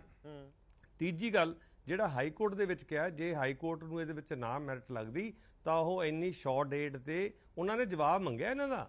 ਔਰ ਹਮੇਸ਼ਾ ਜਿਹੜੀ ਇਹ ਸਰਕਾਰ ਹੈਗੀ ਹੈ, ਇਹਨਾਂ ਨੂੰ ਜਦੋਂ ਵੀ ਝਾੜ ਜਾਂ ਜੋ ਵੀ ਮਰਜ਼ੀ ਕਹਿ ਲਓ, they are being slapped by the honourable courts only, ਕਿ ਤੁਸੀਂ ਇਹੋ ਜਿਹੇ ਜਿਹੜੇ ਜਰਨੈਲੀ ਜਿਹੜੇ ਇਹੋ ਜਿਹੇ ਤੁਗਲਕੀ ਫੈਸਲੇ ਕਰਦੇ ਆ, ਇਹ ਨਹੀਂ ਇਨ ਦੀ ਇੰਟਰਸਟ ਆਫ ਦੀ। ਹੁਣ ਜਿਹੜੇ ਬੰਦੇ 5 ਸਾਲਾਂ ਸਿਲੈਕਟਡ ਹੋਏ ਨੇ ਉਹਨਾਂ ਦਾ ਕੀ ਕਸੂਰ ਹੈ, ਇੱਕ ਗੱਲ। ਦੂਜੀ ਗੱਲ, ਅਸੀਂ ਕਹਿ ਰਹੇ ਹਾਂ ਕਿ ਜੇ ਅਸੀਂ ਜੀ ਨਾਨ ਪਾਰਟੀਜ਼ਨ ਜਿਹੜੀਆਂ ਹੈਗੀਆਂ ਪੰਚਾਇਤਾਂ ਬਣਾਉਣੀਆਂ ਨੇ, ਠੀਕ ਹੈ। ਹੁਣ ਜਿਹੜੇ ਸਰਪੰਚਾਂ ਪੰਚਾਂ ਨੂੰ ਤੁਸੀਂ ਬਿਨਾਂ ਕਿਸੇ ਕਾਰਨ ਦੱਸੇ ਤੋਂ, ਉਹ ਤਾਂ ਐਕਸਪੈਕਟ ਕਰਦੇ ਸੀ ਵੀ ਸਾਨੂੰ ਕੋਈ ਆਨਰੇਰੀਆ ਮਿਲੇਗਾ, ਕੋਈ ਹੋਰ ਹੋਏਗਾ, ਅਸੀਂ ਪੈਸੇ ਖਰਚ ਕਰਾਂਗੇ, ਡਿਵੈਲਪਮੈਂਟ ਦੇ ਕੰਮ ਕਰਾਂਗੇ, ਉਹ ਤਾਂ ਤੁਸੀਂ ਪਾਰਟੀ ਬਣਾ ਲਏ। ਹੁਣ ਉਹ ਕਿੱਦਾਂ ਸਰਕਾਰ ਦੇ ਨਾਲ ਲੱਗ ਕੇ ਚੱਲਣਗੇ, ਜਾਂ ਉਹ ਇੱਕ ਨਿਊਟਰਲ ਬੰਦੇ ਇੱਕ ਧਿਰ ਬਣ ਕੇ ਰਹਿਣਗੇ ਜਿਨ੍ਹਾਂ ਦਾ ਤੁਸੀਂ ਆਪਣਾ ਇਹ ਕਾਤਲ ਨਾਲ ਹਮਲਾ ਹੀ ਕਰ ਦਿੱਤਾ ਉਹਨਾਂ ਤੇ। ਸੋ ਇਹ it is not in the desired interest, ਔਰ ਉਹਦੇ ਵਿੱਚ ਨਹੀਂ ਆਂਦਾ, ਕਿਉਂਕਿ ਇਹਨਾਂ ਨੂੰ ਚਾਹੀਦਾ ਸੀਗਾ ਕਿ ਕੋਈ ਕਿੱਥੇ ਭੱਜ ਚੱਲਿਆ, ਨਾ ਪੰਚਾਇਤਾਂ ਭੱਜ ਚੱਲੀਆਂ ਨੇ, ਨਾ ਸਰਕਾਰ ਭੱਜ ਚੱਲੀ ਹੈ। 2-3 ਮਹੀਨੇ ਹੋਰ ਲਗਾ ਕੇ ਤੁਸੀਂ ਆਰਾਮ ਨਾਲ ਸ਼ੁਰੂ, ਜਾਂ ਫਿਰ ਇਹਦੀ ਤਿਆਰੀ ਕੀ ਹੈ, ਜਾਂ ਤਾਂ ਸ਼ਡਿਊਲ ਨਾਲ ਦੀ ਨਾਲ ਦੇਣ, ਫਿਰ ਤਾਂ ਵਨ ਕੈਨ ਅੰਡਰਸਟੈਂਡ ਵੀ ਠੀਕ ਹੈ। ਤੇ ਜੇ ਸ਼ਡਿਊਲ ਹੀ ਨਹੀਂ ਹੈਗਾ, ਇਹ ਤਾਂ ਬਹੁਤ ਮਾੜੀ ਗੱਲ ਹੈਗੀ ਹੈ। It's not going to go very well with the people at large. ਠੀਕ ਹੈ, ਮੈਂ ਇੱਕ ਵਾਰ ਖੜਿਆਲ ਸਾਹਿਬ ਦਾ ਰੁਕ ਕਰਦਾ ਔਰ ਹੋਪਫੁਲੀ ਆਵਾਜ਼ ਗਰਗ ਸਾਹਿਬ ਤੱਕ ਪਹੁੰਚਦੀ ਹੋਵੇ ਬਾਕੀ ਮਹਿਮਾਨਾਂ ਦੀ, ਕਿਉਂਕਿ ਉਹਨਾਂ ਨੇ ਆਨਸਰ ਕਰਨਾ ਜਿਹੜੇ ਸਵਾਲ ਚੁੱਕੇ ਜਾ ਰਹੇ ਨੇ ਵਿਰੋਧੀਆਂ ਦੇ ਵੱਲੋਂ। ਖੜਿਆਲ ਸਾਹਿਬ, ਕਾਂਗਰਸ ਇਸ ਨੂੰ, ਕਿਉਂਕਿ ਸਾਬਕਾ ਸੀਐਮ ਚਰਨਜੀਤ ਸਿੰਘ ਚੰਨੀ ਨੂੰ ਅਸੀਂ ਸੁਣ ਰਹੇ ਸੀ, ਉਹਨਾਂ ਦੇ ਵੱਲੋਂ ਤਾਂ ਕਿਹਾ ਜਾ ਰਿਹਾ ਕਿ ਧੋਖਾ ਕਰ ਦਿੱਤਾ। ਇਹ ਧੋਖਾ ਸ਼ਬਦ ਤੁਸੀਂ ਇਸਤੇਮਾਲ ਕਿਉਂ ਕਰ ਰਹੀ ਹੈ ਕਾਂਗਰਸ? ਪੁਆਇੰਟ ਨੰਬਰ 2 ਕਿ ਹਾਈ ਕੋਰਟ ਜਾ ਰਹੇ ਹੋ, ਸਾਬਕਾ ਸੀਐਮ ਇਹ ਜ਼ਿਕਰ ਕਰ ਰਹੇ ਨੇ ਕਿ ਹਾਈ ਕੋਰਟ ਦਾ ਅਸੀਂ ਰੁਕ ਕਰਾਂਗੇ। ਸਰਕਾਰ ਤਾਂ ਕਲੀਅਰ ਕਰ ਰਹੀ ਹੈ ਕਿ ਜਿੱਥੇ ਹਰਪਾਲ ਚੀਮਾ ਦੀ ਸਟੇਟਮੈਂਟ ਤੁਸੀਂ ਸੁਣੀ ਹੋਏਗੀ ਕਿ ਤੁਸੀਂ ਅਦਾਲਤ ਦਾ ਰੁਕ ਕਰਨਾ ਤਾਂ ਕਰ ਲਓ। ਧੰਨਵਾਦ ਗੌਰਵ ਜੀ। ਦੇਖੋ ਗੌਰਵ ਜੀ, ਜਿਵੇਂ ਸੈਂਟਰ ਦਾ ਟੈਨਿਓਰ ਹੁੰਦਾ ਹੈ ਜੀ, ਸਟੇਟ ਦੀ ਸਰਕਾਰ ਦਾ ਟੈਨਿਓਰ ਹੁੰਦਾ ਹੈ, ਉਵੇਂ ਪੰਚਾਇਤ ਦਾ ਵੀ ਟੈਨਿਓਰ ਹੁੰਦਾ ਹੈ 5 ਸਾਲ ਦਾ। ਤੇ ਜੇ 5 ਸਾਲ ਦਾ ਟੈਨਿਓਰ ਹੈਗਾ ਹੈ, ਸੰਵਿਧਾਨ ਦੇ ਵਿੱਚ ਲਿਖਿਆ ਹੋਇਆ ਹੈ, ਤੇ ਪੰਚਾਇਤ ਜਿਹੜਾ ਐਕਟ ਵੀ ਹੈਗਾ 1994 ਦਾ, ਤੇ ਉਹਦੇ ਬਾਵਜੂਦ ਆਮ ਆਦਮੀ ਪਾਰਟੀ ਦੀ ਸਰਕਾਰ ਕਿਉਂ ਕਨਸਟੀਟਿਊਸ਼ਨ ਤੇ ਪੰਚਾਇਤੀ ਰਾਜ ਐਕਟ ਨੂੰ ਵਾਇਲੇਟ ਕਰ ਰਹੀ ਹੈ? ਟੈਨਿਓਰ ਨੂੰ ਪਹਿਲਾਂ ਹੀ ਡਿਸੋਲਵ ਕਰਕੇ, ਅਜੇ 5 ਮਹੀਨੇ ਪਏ ਸੀ ਗੌਰਵ ਜੀ, ਉਹਦੇ ਬਾਵਜੂਦ ਇਹਨਾਂ ਨੇ ਡਿਸੋਲਵ ਕਰਤੀ। ਹੁਣ ਆਪਣਾ ਸਵਾਲ ਇਹ ਹੈ ਸਰਕਾਰ ਨੂੰ ਕਿ ਆ 5 ਮਹੀਨਿਆਂ ਦੇ ਵਿੱਚ ਲੋਕ ਜਿਹੜੇ ਉਹਨਾਂ ਦੇ ਇਸ਼ੂਜ਼ ਹੈ, ਜਿਹੜੇ ਉਹਨਾਂ ਦੀਆਂ ਗ੍ਰੀਵੈਂਸਸ ਹੈ, ਕਿਹਦੇ ਕੋਲੇ ਲੈ ਕੇ ਜਾਣਗੇ? ਸਵਾਲ ਨੰਬਰ 1, ਕਿਉਂਕਿ ਸਰਕਾਰ ਤਾਂ ਬਿਜ਼ੀ ਹੈ ਛੱਤੀਸਗੜ੍ਹ ਜਾਣ ਦੇ ਵਿੱਚ, ਇਲੈਕਸ਼ਨ ਗੋਇੰਗ ਸਟੇਟਸ ਦੇ ਵਿੱਚ ਜਾਣ ਚ ਸਰਕਾਰ ਬਿਜ਼ੀ ਹੈ। ਦੇਅਰਫੋਰ ਮੈਂ, ਚੰਨੀ ਸਾਹਿਬ ਕਾਈਂਡਲੀ ਇੰਟਰਪਟ ਨਾ ਕਰੋ, ਆਵਾਜ਼ ਆ ਰਹੀ ਹੈ ਬਹੁਤ ਜ਼ਿਆਦਾ। ਸੋ ਦੂਜੀ ਗੱਲ ਇਹ ਹੈ ਗੌਰਵ ਜੀ ਕਿ ਸਰਕਾਰ ਬਿਜ਼ੀ ਹੈ ਆਪਦੇ ਕੈਂਪੇਨਿੰਗ ਦੇ ਵਿੱਚ, ਆਪਦੀ ਐਡਵਰਟਾਈਜ਼ਿੰਗ ਦੇ ਵਿੱਚ। ਸਰਪੰਚ ਜਿਹੜੇ ਗਰਾਊਂਡ ਲੈਵਲ ਤੇ ਕੁਝ ਕੰਮ ਕਰਦੇ ਸੀਗੇ, ਇਹਨਾਂ ਨੇ ਉਹਨਾਂ ਨੂੰ ਵੀ ਦੂਰ ਕਰਤਾ ਲੋਕਾਂ ਤੋਂ। ਇਹ ਆਮ ਆਦਮੀ ਪਾਰਟੀ ਦੀ ਸਰਕਾਰ ਉਹ ਸਰਕਾਰ ਹੈ ਜਿਹੜੀ ਭਾਰਤੀ ਜਨਤਾ ਪਾਰਟੀ ਨੂੰ ਲੈਕਚਰ ਦਿੰਦੀ ਹੁੰਦੀ ਸੀਗੀ ਕਿ ਤੁਸੀਂ ਡੰਡਾ ਤੰਤਰ ਬਣਾ ਰਹੇ ਹੋ, ਭੈ ਤੰਤਰ ਬਣਾ ਰਹੇ ਹੋ, ਲੋਕਤੰਤਰ ਖਤਮ ਕਰ ਰਹੇ ਹੋ। ਉਹੀ ਆਮ ਆਦਮੀ ਪਾਰਟੀ ਬੀਜੇਪੀ ਦੇ ਨਕਸ਼ੇ ਕਦਮ ਤੇ ਚੱਲ ਰਹੀ ਹੈ। ਮੈਂ ਕਹਿੰਦਾ ਬੀਜੇਪੀ ਵੀ 2 ਕਦਮ ਪਿੱਛੇ ਛੱਡ ਗਈ ਹੈ। ਦੂਜੀ ਗੱਲ ਗੌਰਵ ਜੀ, ਜਦੋਂ ਇਹ ਚੀਜ਼ ਕਰਦੇ ਤੇ ਹੁੰਦਾ ਕੀ ਹੈ, ਇੱਕ ਤਾਂ ਜਿਹੜੇ ਸਰਪੰਚ ਹੈ ਉਹਨਾਂ ਦਾ ਕਨਸਟੀਟਿਊਸ਼ਨਲ ਰਾਈਟ ਵਾਇਲੇਟ ਹੁੰਦਾ ਹੈ, ਉਹ ਇਲੈਕਟ ਹੋਏ ਹੈ, ਦੇ have bean elected by the people, ਤੁਸੀਂ ਉਹਨਾਂ ਨੂੰ ਅੰਡਰਮਾਈਨ ਕਰ ਰਹੇ ਹੋ, ਲੋਕਾਂ ਨੂੰ ਅੰਡਰਮਾਈਨ ਕਰ ਰਹੇ ਹੋ, ਸਾਡੇ ਸੰਵਿਧਾਨ ਨੂੰ, ਸਾਡੇ ਲੋਕਤੰਤਰ ਨੂੰ, ਸਾਡੇ ਕਾਨੂੰਨ ਨੂੰ, ਸਾਰੀਆਂ ਚੀਜ਼ਾਂ ਨੂੰ ਅੰਡਰਮਾਈਨ ਕਰ ਰਹੀ ਆਮ ਆਦਮੀ ਪਾਰਟੀ ਦੀ ਸਰਕਾਰ। ਤੇ ਇੱਕ ਫਾਇਦਾ ਤਾਂ ਦੱਸ ਦਿਓ, ਇੱਕ ਫਾਇਦਾ ਕੀ ਹੋਇਆ ਇਸ ਚੀਜ਼ ਨਾਲ? ਤੇ 5 ਮਹੀਨਿਆਂ ਜਾਂ ਤਾਂ ਹੁੰਦਾ ਗੌਰਵ ਜੀ ਕਿ ਇਲੈਕਸ਼ਨ ਕਰਾਉਣਾ ਹੁੰਦਾ ਇਹਨਾਂ ਨੇ ਨਾਲ ਦੀ ਨਾਲ, ਸਮਝ ਆਉਂਦਾ ਸੀਗਾ, ਲੇਕਿਨ 5 ਮਹੀਨੇ ਦਾ ਜਿਹੜਾ ਵੋਇਡ ਹੈ ਉਹ ਵੋਇਡ ਕਿਉਂ ਕਰ ਰਹੀ ਆਮ ਆਦਮੀ ਪਾਰਟੀ ਦੀ ਸਰਕਾਰ? ਮਤਲਬ ਇਹ ਬੀਜੇਪੀ ਹੁੰਦੇ ਸੀਗੇ ਇਲੈਕਸ਼ਨ ਕਰਾਉਣਾ ਬੰਦ ਕਰ ਦੇਣਗੇ, ਤੇ ਆਮ ਆਦਮੀ ਪਾਰਟੀ ਦੀ ਸਰਕਾਰ ਨੇ ਆ 5 ਮਹੀਨੇ ਆਪ ਨਹੀਂ ਇਲੈਕਸ਼ਨ ਹੁੰਦੇ ਰਹੇ। ਮੈਨੂੰ ਦੱਸੋ ਇਹ ਕਿਉਂ? ਦੂਜੀ ਗੱਲ, ਗੌਰਵ ਜੀ ਤੁਸੀਂ ਇਹ ਦੇਖੋ ਕਿ ਜਿਹੜੀਆਂ ਫਾਈਨੈਂਸ਼ੀਅਲ ਟ੍ਰਾਂਜੈਕਸ਼ਨਸ ਹੈ ਉਹ ਵੀ ਬੰਦ ਕਰ ਦਿੱਤੀਆਂ ਗਈਆਂ। ਠੀਕ ਹੈ, ਮਤਲਬ ਕਿ ਆਮ ਆਦਮੀ ਪਾਰਟੀ ਦੀ ਸਰਕਾਰ ਦੱਸੇ ਵੀ ਫਾਈਨੈਂਸ਼ੀਅਲ ਜੇ ਕੋਈ ਡਿਵੈਲਪਮੈਂਟ ਕਰਨੀ ਹੈ, ਕਿਤੇ ਕਿਸੇ ਪਿੰਡ ਤੋਂ ਬਹੁਤ ਵੱਡਾ ਕੋਈ ਨੁਕਸਾਨ ਹੈ, ਕੋਈ ਚੀਜ਼ ਹੈ ਜਿੱਥੇ ਪੈਸਾ ਲਾਉਣ ਦੀ ਲੋੜ ਹੈ, ਤੁਸੀਂ ਫਾਈਨੈਂਸ਼ੀਅਲ ਟ੍ਰਾਂਜੈਕਸ਼ਨ ਤਾਂ ਰੋਕਤੀਆਂ, ਉੱਥੇ ਹੁਣ ਕਿਵੇਂ ਕੁਝ ਹੋਊਗਾ? ਕਿਵੇਂ ਉਹ ਕਹਿੰਦੇ ਜਿਹੜੇ ਵਿਕਾਸ ਦੇ ਕੰਮ ਚੱਲ ਰਹੇ ਨੇ ਉਹ ਚੱਲਦੇ ਰਹਿਣਗੇ, ਉਹਨਾਂ ਦੇ ਉੱਤੇ ਕੋਈ ਰੋਕ ਨਹੀਂ ਹੈ। ਨਹੀਂ, ਫਾਈਨੈਂਸ਼ੀਅਲ ਟ੍ਰਾਂਜੈਕਸ਼ਨ ਜਿਹੜੇ ਹੈਗੇ ਆ ਗ੍ਰਾਮ ਪੰਚਾਇਤ ਦੇ, they have been stayed till further orders. Gaurav ji ਮੈਂ ਸਪੈਸੀਫਾਈ ਕਰਦਾ।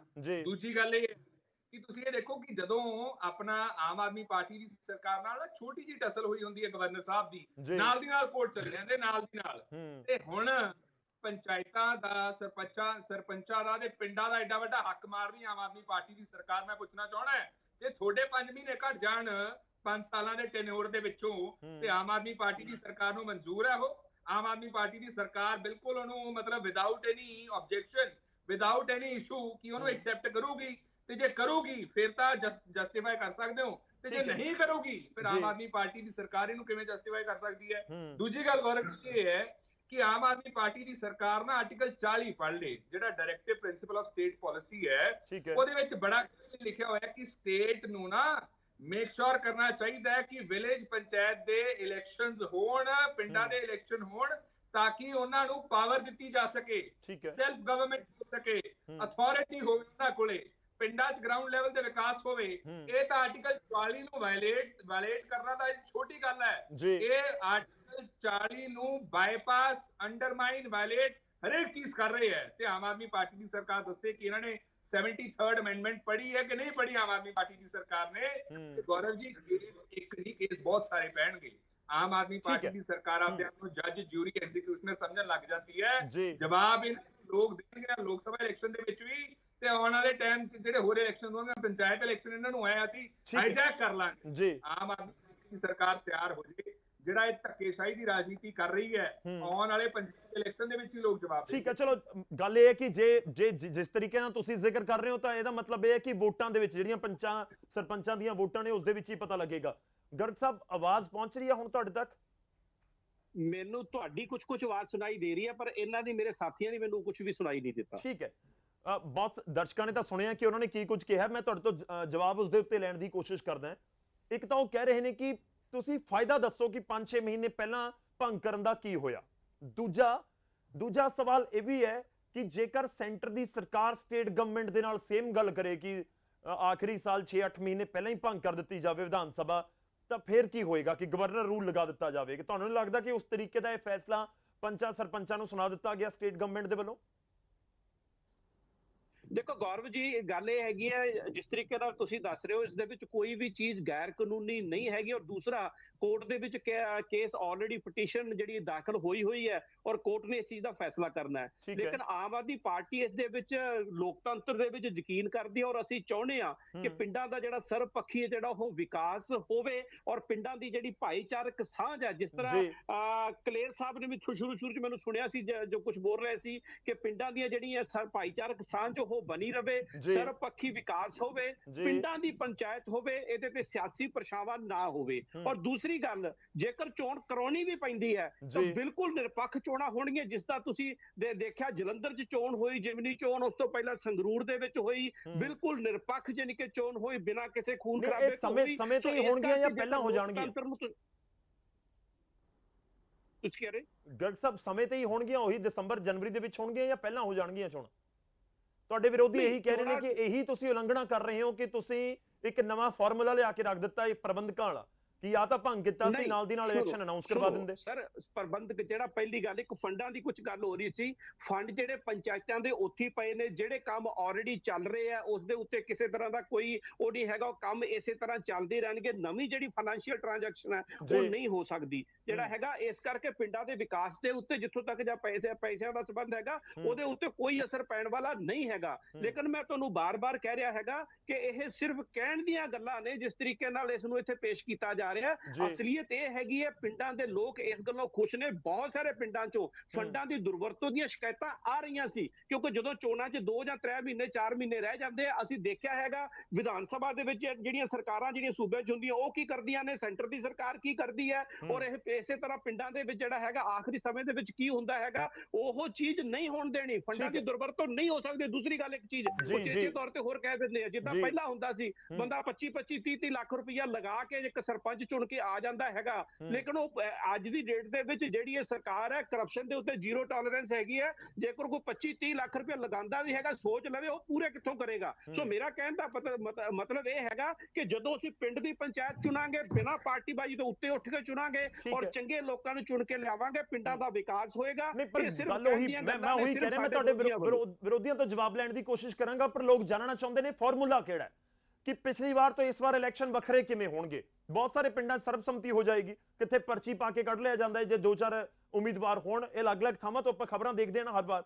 ਤਾਂ ਇਸ ਵਾਰ ਇਲੈਕਸ਼ਨ ਵੱਖਰਾ ਕਿਵੇਂ ਹੋਏਗਾ? ਪਿੰਡ ਦੇ ਵਿੱਚ ਇੱਕ ਭਾਈਚਾਰਕ ਸਾਂਝ ਨੂੰ ਰਿਪਰੈਜ਼ੈਂਟ ਕਰਦੇ ਆ ਸਰਪੰਚੀ ਦੀ ਪੰਚੀ ਦੀ ਇਲੈਕਸ਼ਨ, ਪਰ ਬਾਕੀ ਇਸ ਵਾਰ ਕੁਝ ਵੱਖਰਾ ਹੋ ਜਾਏਗਾ। ਕਲੇਰ ਸਾਹਿਬ ਦੇਖੋ, ਆ ਜਿਹੜੇ ਤਰਕ ਦਿੱਤੇ ਜਾ ਰਹੇ ਨੇ ਉਹ ਕਹਿ ਰਹੇ ਨੇ ਇੱਕ ਤਾਂ ਵੱਖ-ਵੱਖ ਥਾਵਾਂ ਤੇ ਫੰਡਾਂ ਦੀ ਦੁਰਵਰਤੋਂ ਦੀ ਜਾਣਕਾਰੀ ਮਿਲ ਰਹੀ ਸੀ, ਇਸ ਕਰਕੇ ਐਕਸ਼ਨ ਲੈਣਾ ਪਿਆ, ਔਰ ਕਿਸੇ ਤਰੀਕੇ ਨਾਲ ਕੋਈ ਅਸਰ ਨਹੀਂ ਪਏਗਾ ਪਿੰਡਾਂ ਦੇ ਵਿਕਾਸ ਦੇ ਉੱਤੇ। ਤੁਸੀਂ ਦੱਸ ਦਿਓ ਕਿਵੇਂ ਪਏਗਾ। ਉਹ ਕਹਿੰਦੇ ਜਿਹੜੇ ਪੰਚਾਂ ਦੇ ਵੱਲੋਂ ਜਾਂ ਜਿਹੜੇ ਵੀ ਪਿੰਡਾਂ ਦੇ ਵਿੱਚ ਕੰਮ ਚੱਲ ਰਹੇ ਨੇ ਉਹ ਚੱਲਦੇ ਰਹਿਣਗੇ ਐਜ਼ ਇਟ ਇਜ਼, ਕੋਈ ਪ੍ਰੋਬਲਮ ਨਹੀਂ। ਦੇਖੋ 2-3 ਸਵਾਲ ਹਲੇ ਵੀ ਉਸੇ ਤਰੀਕੇ ਦੇ ਨਾਲ ਖੜੇ ਨੇ ਜਿਹੜੇ ਗਰਗ ਸਾਹਿਬ ਨਹੀਂ ਦੱਸ ਪਾ ਰਹੇ। ਦੇਖੋ ਇਹ ਗੱਲ ਬੜੇ ਸਪਸ਼ਟ ਤੌਰ ਤੇ ਹੈ ਕਿ 6 ਮਹੀਨੇ ਪਹਿਲਾਂ ਸਰਕਾਰ ਕੋਲੇ ਪਾਵਰ ਸੀ ਪੰਚਾਇਤਾਂ ਨੂੰ ਭੰਗ ਕਰਨ ਦੀ, ਪਰ ਅਗਰ ਭੰਗ ਕੀਤੀਆਂ ਸੀ ਤੇ ਨਾਲ ਹੀ ਅਗਲੀਆਂ ਚੋਣਾਂ ਦਾ ਸ਼ਡਿਊਲ ਕਿਉਂ ਨਹੀਂ ਦਿੱਤਾ? ਇਹ ਜਿਹੜਾ ਵਿੱਚ ਗੈਪ ਪਾਇਆ ਗਿਆ ਹੈ 6 ਮਹੀਨਿਆਂ ਦਾ, ਔਰ ਜਿਹੜੇ ਪ੍ਰਬੰਧਕ ਲਾਏ ਗਏ ਨੇ, ਜਿਹੜਾ ਉਸ ਪੰਚਾਇਤਾਂ ਨੂੰ ਕੰਮ ਕਰਨ ਤੋਂ ਜਾਂ ਉਹ ਫੰਡ ਵਰਤਣ ਤੋਂ ਰੋਕਿਆ ਗਿਆ, ਉਹਦੀ ਹਲੇ ਤੱਕ ਇਹ ਜਵਾਬਦੇਹੀ ਨਹੀਂ ਦੇ ਰਹੇ। ਜਿਹਦੀ ਜਾਂਚ ਕਰਾਉਣੀ ਹੈ ਪਹਿਲਾਂ ਵੀ ਤਾਂ ਖੁੱਲਾ ਸੀ, ਪਹਿਲਾਂ ਕਿਹੜਾ ਵਿਜੀਲੈਂਸ ਦਾ ਡਿਪਾਰਟਮੈਂਟ ਪੰਜਾਬ ਤੋਂ ਬਾਹਰ ਚਲਾ ਗਿਆ ਸੀ?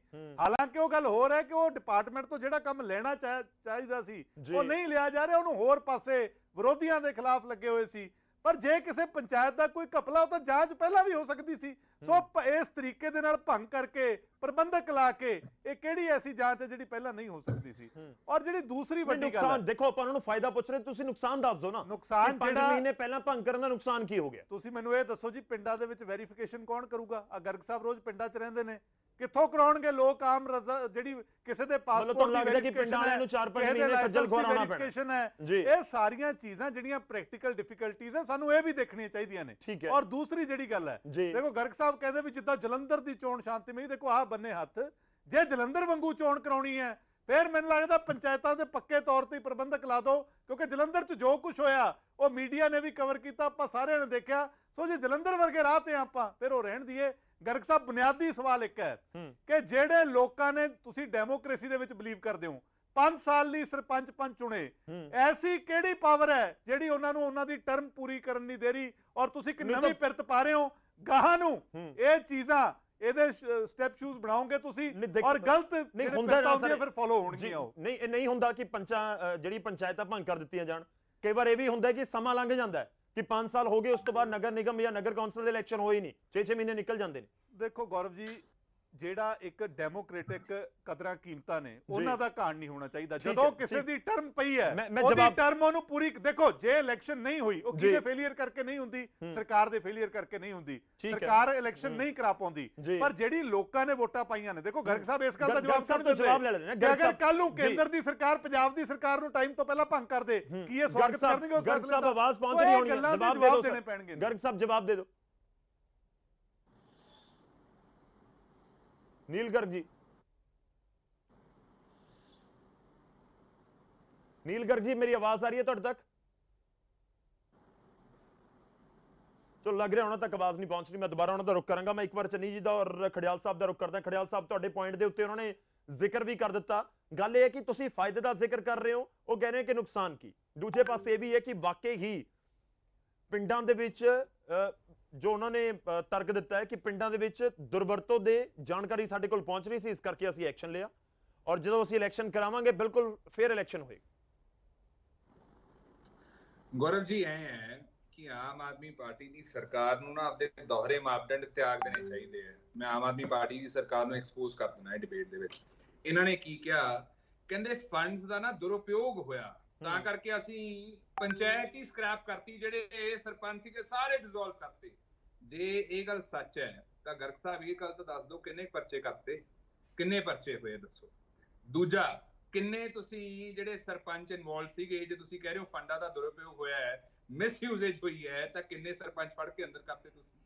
ਤੇ ਜੇ ਨਹੀਂ ਕੀਤੇ ਤੇ ਆਮ ਆਦਮੀ ਪਾਰਟੀ ਦੀ ਸਰਕਾਰ ਹੋਗੀ ਨਾ ਐਕਸਪੋਜ਼ ਵੀ ਝੂਠ ਬੋਲ ਰਹੀ ਹੈ ਖੁੱਲੇਆਮ ਸ਼ਰੇਆਮ। ਗੌਰਵ ਜੀ ਇਹ ਸਵਾਲ ਲੈ ਲਿਓ, ਇਹ ਪੂਰਾ ਪੰਜਾਬ ਜਾਨਣਾ ਚਾਹੁੰਦਾ ਹੈ ਕਿ ਐਡਾ ਵੱਡਾ ਇਲਜ਼ਾਮ ਤਾਂ ਲਾ ਰਹੇ ਹੁਣ ਸਰਕਾਰ ਦੇ ਵਿੱਚ ਹੈ। ਸੀਰੀਅਸ ਬਿਆਨ, ਸੰਜੀਦਾ ਬਿਆਨ ਦੇਣੇ ਚਾਹੀਦੇ, ਹਲਕੇ ਬਿਆਨ ਨਹੀਂ ਦੇਣੇ ਚਾਹੀਦੇ।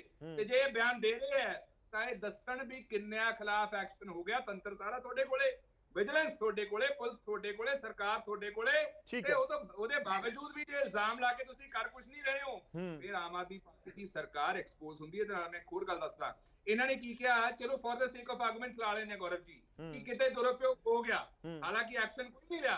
ਪਰ ਦੁਰਉਪਯੋਗ ਨਾਲ ਇਹਦਾ ਮਤਲਬ ਇਹ ਹੈ ਕਿ ਦੁਰਉਪਯੋਗ ਇੱਕ ਦੋ ਥਾਵਾਂ ਤੇ ਜੇ ਹੋ ਗਿਆ ਤਾਂ ਸਾਰੇ ਹੀ ਡਿਸੋਲਵ ਕਰ ਦੋ ਸਿਸਟਮ ਤੁਸੀਂ। ਤੇ ਜੇ ਇਹ ਤਰਕ ਹੈ ਕਹਿੰਦੇ ਪਿੰਡਾਂ ਦੇ ਸਰਪੰਚ ਨਹੀਂ ਚੁਣੇ ਗਏ ਸੀ, ਕਹਿੰਦੇ ਹੁਣ ਅਸੀਂ ਪਿੰਡਾਂ ਦੀ ਹੀ ਪੰਚਾਇਤ ਚੁਣਨੀ ਹੈ ਕਿ ਇਸ ਤਰੀਕੇ ਨਾਲ ਇਲੈਕਸ਼ਨ ਕਰਾਵਾਂਗੇ। ਪਹਿਲਾਂ ਪੋਲੀਟੀਕਲ ਇੰਟਰਫੇਰੈਂਸ ਇੰਨੀ ਜ਼ਿਆਦਾ ਸੀ ਕਿ ਪਿੰਡਾਂ ਦੀ ਪੰਚਾਇਤ ਨਹੀਂ ਚੁਣੀ ਗਈ, ਉਹ ਜਿਹੜੇ ਪੋਲੀਟੀਕਲ ਤੌਰ ਦੇ ਉੱਤੇ ਲੋਕ ਚੁਣੇ ਗਏ। ਦੇਖੋ ਗੌਰਵ ਜੀ, ਇਹ ਚੀਜ਼ ਫਿਰ 5 ਮਹੀਨੇ ਰੋਕ ਕੇ ਕਿਉਂ ਨਹੀਂ ਹੋ ਸਕਦੀ ਸੀਗੀ? ਲੋਕਾਂ ਨੇ ਮਤਦਾਨ ਕੀਤਾ ਹੈ, ਲੋਕਾਂ ਨੇ ਵੋਟਾਂ ਪਾਈਆਂ, ਸਰਪੰਚ ਚੁਣੇ ਹੈ, ਤੇ ਜੇ ਸਰਪੰਚ ਚੁਣੇ ਹੈ ਤੇ ਇੱਕ ਸਿਸਟਮ ਹੈ, ਸੰਵਿਧਾਨ ਹੈ, ਕਾਨੂੰਨ ਹੈ, ਤੇ ਉਹਦੇ ਬਾਵਜੂਦ ਇਹ ਬਾਈਪਾਸ ਥੋੜੀ ਕਰ ਸਕਦੇ ਆ। ਲੇਕਿਨ ਜਿਹੜਾ ਮੈਂ ਤਰਕ ਦੀ ਗੱਲ ਕਰ ਰਿਹਾ ਸੀ ਗੌਰਵ ਜੀ, ਉਹ ਪੁਆਇੰਟ ਬੜਾ ਜ਼ਰੂਰੀ ਹੈ। ਆਮ ਆਦਮੀ ਪਾਰਟੀ ਦੀ ਸਰਕਾਰ ਨੇ ਆਹ ਤਰਕ ਦਿੱਤਾ, ਗਰਗ ਸਾਹਿਬ ਨੇ ਜੋ ਨੁਮਾਇੰਦੇ ਆ ਹੁਣ ਸਰਕਾਰ, ਠੀਕ ਹੈ। ਤੇ ਜੇ ਇਹਨਾਂ ਦੇ ਕਹਿਣ ਦਾ ਭਾਵ ਇਹ ਹੈ ਕਿ ਜੇ ਕਿਤੇ ਫੰਡ ਦਾ ਦੁਰਉਪਯੋਗ ਹੋਇਆ ਤੇ ਸਾਰਾ ਸਿਸਟਮ ਡਿਸੋਲਵ ਕਰ ਦੋ, ਤਾਂ ਇਹਨਾਂ ਨੇ ਵੀ ਆਪਣੇ ਵਿਜੇ ਸਿੰਗਲਾ ਸਾਹਿਬ ਜਿਹੜੇ ਇਹਨਾਂ ਦੇ ਮੰਤਰੀ ਸੀਗੇ, ਉਹਨਾਂ ਨੂੰ ਮੰਤਰੀ ਪਦ ਤੋਂ ਉਤਾਰਿਆ ਸੀਗਾ ਕਰਪਸ਼ਨ ਕਰਕੇ। ਤੇ ਇਹਨਾਂ ਨੇ ਕਿਹਾ ਸੀਗਾ ਅਸੀਂ ਸਬੂਤ ਜਨਤਕ ਕਰਾਂਗੇ, ਤੇ ਪਰਚਾ ਵੀ ਹੋਇਆ ਸੀਗਾ। ਸੋ ਦੁਰਉਪਯੋਗ ਤਾਂ ਉੱਥੇ ਵੀ ਹੋਇਆ, ਸੋ ਕਰੋ ਆਪਦੀ ਸਰਕਾਰ ਪੂਰੀ ਡਿਸੋਲਵ। ਆਮ ਆਦਮੀ ਪਾਰਟੀ ਦੀ ਸਰਕਾਰ ਜਿਹੜਾ ਤਰਕ ਹੁਣ ਪੰਚਾਇਤ ਸਿਸਟਮ ਲਈ ਦੇ ਰਹੀ ਹੈ ਕਿ ਸਰਕਾਰ ਪੂਰੀ ਡਿਸੋਲਵ ਕਰੂਗੀ, ਉਹੀ ਤਰਕ ਦੇ ਬੇਸਿਸ ਤੇ ਨਹੀਂ ਕਰੂਗੀ। ਪੁੱਛੋ ਇਹਨਾਂ ਨੂੰ ਗਰਗ ਸਾਹਿਬ ਨੂੰ। ਦੂਜੀ ਗੱਲ ਗੌਰਵ ਜੀ, 73rd ਅਮੈਂਡਮੈਂਟ ਜਿਹੜੀ 73ਵਾਂ ਅਮੈਂਡਮੈਂਟ ਸੀ ਨਾ, ਉਹ ਸਪੈਸ਼ਲੀ ਤਾਂ ਲਿਆਇਆ ਗਿਆ ਸੀਗਾ ਪਾਰਲੀਮੈਂਟ ਦੁਆਰਾ ਤਾਂ ਕਿ ਪੰਚਾਇਤ ਸਿਸਟਮ ਨੂੰ ਤਕੜਾ ਕੀਤਾ ਜਾ ਸਕੇ। ਤੇ ਆਮ ਆਦਮੀ ਪਾਰਟੀ ਕਹਿੰਦੀ ਹੁੰਦੀ ਸੀਗੀ selected over elected, selected over elected. ਅੱਜ ਇਹਨਾਂ ਨੇ ਇਲੈਕਟਡ ਨੂੰ ਇੱਕ ਵਾਰੀ ਵੀ ਪੁੱਛਣ ਦੀ ਕੋਸ਼ਿਸ਼ ਕੀਤੀ। ਏਡਾ ਵੱਡਾ ਕਦਮ ਆਪਾਂ ਜਵਾਬ ਲੈ ਲਈਏ ਸਰ, ਮੈਨੂੰ ਲੱਗਦਾ ਕਿ ਆਵਾਜ਼ ਉਹਨਾਂ ਤੱਕ ਹੋਪਫੁਲੀ ਪਹੁੰਚ ਰਹੀ ਹੋਏਗੀ। ਚਲੋ ਗਰਗ ਸਾਹਿਬ ਦਾ ਮੈਂ ਦੁਬਾਰਾ ਰੁਕ ਕਰਾਂਗਾ, ਮੈਂ ਇੱਕ ਵਾਰ ਚੰਨੀ ਦਾ ਰੁਕ ਕਰਨਾ। ਚੰਨੀ ਜੀ, ਕੀ ਵਾਕਈ ਹੀ ਪਹਿਲਾਂ ਸਮੇਂ ਤੋਂ ਪਹਿਲਾਂ ਪੰਚਾਇਤਾਂ ਭੰਗ ਕਰਨ ਦਾ ਅਸਰ ਪਿੰਡਾਂ ਦੇ ਵਿਕਾਸ ਦੇ ਉੱਤੇ ਪੈ ਸਕਦਾ ਹੈ? ਇੱਕ ਪੁਆਇੰਟ ਕਲੇਰ ਸਾਹਿਬ ਨੇ ਚੁੱਕਿਆ, ਕਹਿੰਦੇ ਜਿਹੜੇ ਲੋਕਾਂ ਨੂੰ ਕੰਮ ਹੁੰਦੇ ਨੇ, ਪਿੰਡਾਂ ਵਾਲਿਆਂ ਨੂੰ ਸਰਪੰਚਾਂ ਪੰਚਾਂ ਤੋਂ ਕੰਮ ਹੁੰਦੇ ਨੇ, ਟੈਸਟ ਕਰਵਾਉਣ ਤੋਂ ਲੈ ਕੇ ਹੋਰ ਸਾਰੇ, ਉਹਨਾਂ ਦੇ ਉੱਤੇ ਕੁਐਸਚਨ ਮਾਰਕ ਹੈ। ਪੁਆਇੰਟ ਨੰਬਰ 2 ਕਿ ਜੇ ਪਿੰਡ ਦੇ ਵਿੱਚ ਕੋਈ ਗਲੀ ਨਾਲੀ ਪੱਕੀ ਹੋ ਰਹੀ ਹੈ ਕਿ ਉਹ ਕੰਮ ਰੁਕ ਜਾਣਗੇ, ਕਿ ਕੋਈ ਜਿਹੜੇ ਫੰਡ ਨੂੰ ਅੱਗੇ ਚੈੱਕ ਕੱਟ ਕੇ ਦੇਣੇ ਹੁੰਦੇ ਨੇ ਜਾਂ ਫਿਰ ਲੋਕਾਂ ਤੱਕ ਸਹੂਲਤ ਪਹੁੰਚਾਉਣੀ ਹੁੰਦੀ ਹੈ ਕਿ ਉਸ ਦੇ ਉੱਤੇ ਵੀ ਬ੍ਰੇਕ ਲੱਗ ਜਾਏਗੀ? ਇਸ ਐਂਗਲ ਦੇ ਨਾਲ ਦੇਖਿਆ ਜਾਵੇ।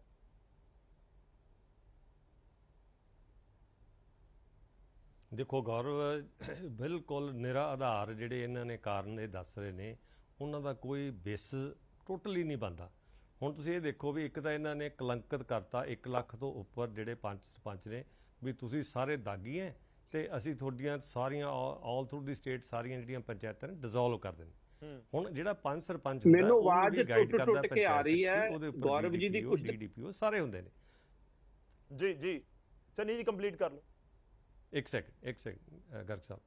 ਹਾਂ, ਅੱਛਾ, ਉਹਨਾਂ ਨੂੰ ਕਲੰਕਿਤ ਕਰਤਾ। ਮੈਂ ਤਾਂ ਇਹ ਕਹੂੰਗਾ ਕਿ ਜਿਹੜੀਆਂ ਇਹਨਾਂ ਦੀ ਐਸੋਸੀਏਸ਼ਨ ਹੈਗੇ ਪੰਚਾਇਤਾਂ ਦੀਆਂ, ਦੇ ਸ਼ੁੱਡ ਫਾਈਲ ਡੈਫਾਮੇਸ਼ਨ ਕਿ ਤੁਸੀਂ ਦੇਖੋ ਕੋਈ ਕਿਹੜਾ ਕਾਰਨ ਦੇ ਰਹੇ ਕਿ ਜੀ ਫੰਡਾਂ ਦੀ ਦੁਰਵਰਤੋਂ ਹੋ ਰਹੀ ਸੀ ਤੇ ਕਿੱਥੇ ਹੋਈ ਹੈ, ਕਿਹੜਾ ਬੰਦਾ ਫੜਿਆ, ਸਾਰਾ ਚੈੱਕ ਐਂਡ ਬੈਲੈਂਸ ਤਾਂ ਹੈਗਾ ਉਹਦੇ ਵਿੱਚ, ਸਾਰੇ ਸਿਸਟਮ ਦੇ ਵਿੱਚ। ਇਹ ਪਤਾ ਕੀ ਹੈ, ਇਹਦਾ ਰੀਅਲ ਕਾਰਨ ਤੁਹਾਨੂੰ ਮੈਂ ਦੱਸਦਾ ਕੀ ਹੈ ਕਿ ਅਨਫੋਰਚੂਨੇਟਲੀ ਇਹਨਾਂ ਦਾ ਕਿਸੇ ਪਿੰਡ ਦੇ ਵਿੱਚ ਕੋਈ ਵਰਕਰ ਨਹੀਂ ਹੈ। ਕਿਉਂਕਿ ਜਦੋਂ ਪਿਛਲੀਆਂ ਵੋਟਾਂ ਪਈਆਂ ਉਹ ਟ੍ਰੈਡੀਸ਼ਨਲ ਪਾਰਟੀ ਦੇ ਅਗੇਂਸਟ ਪਈਆਂ। ਵੋਟਰ ਨੂੰ ਨਹੀਂ ਪਤਾ ਵੀ ਮੈਂ ਕਿਹੜੇ ਐਮਐਲਏ ਨੂੰ ਵੋਟ ਪਾ ਕੇ ਆਇਆ, ਐਮਐਲਏ ਨੂੰ ਕਿਸੇ ਨੂੰ ਨਹੀਂ ਇਹ ਪਤਾ ਵੀ ਮੈਨੂੰ ਕਿਹੜੇ ਵੋਟਰ ਨੇ ਵੋਟਾਂ ਪਾਈਆਂ। ਇਹ ਹੁਣ ਕੀ ਕਰ ਗਏ ਕਿ ਇਹ 6 ਮਹੀਨੇ ਇੱਦਾਂ ਚਲਾਣਗੇ।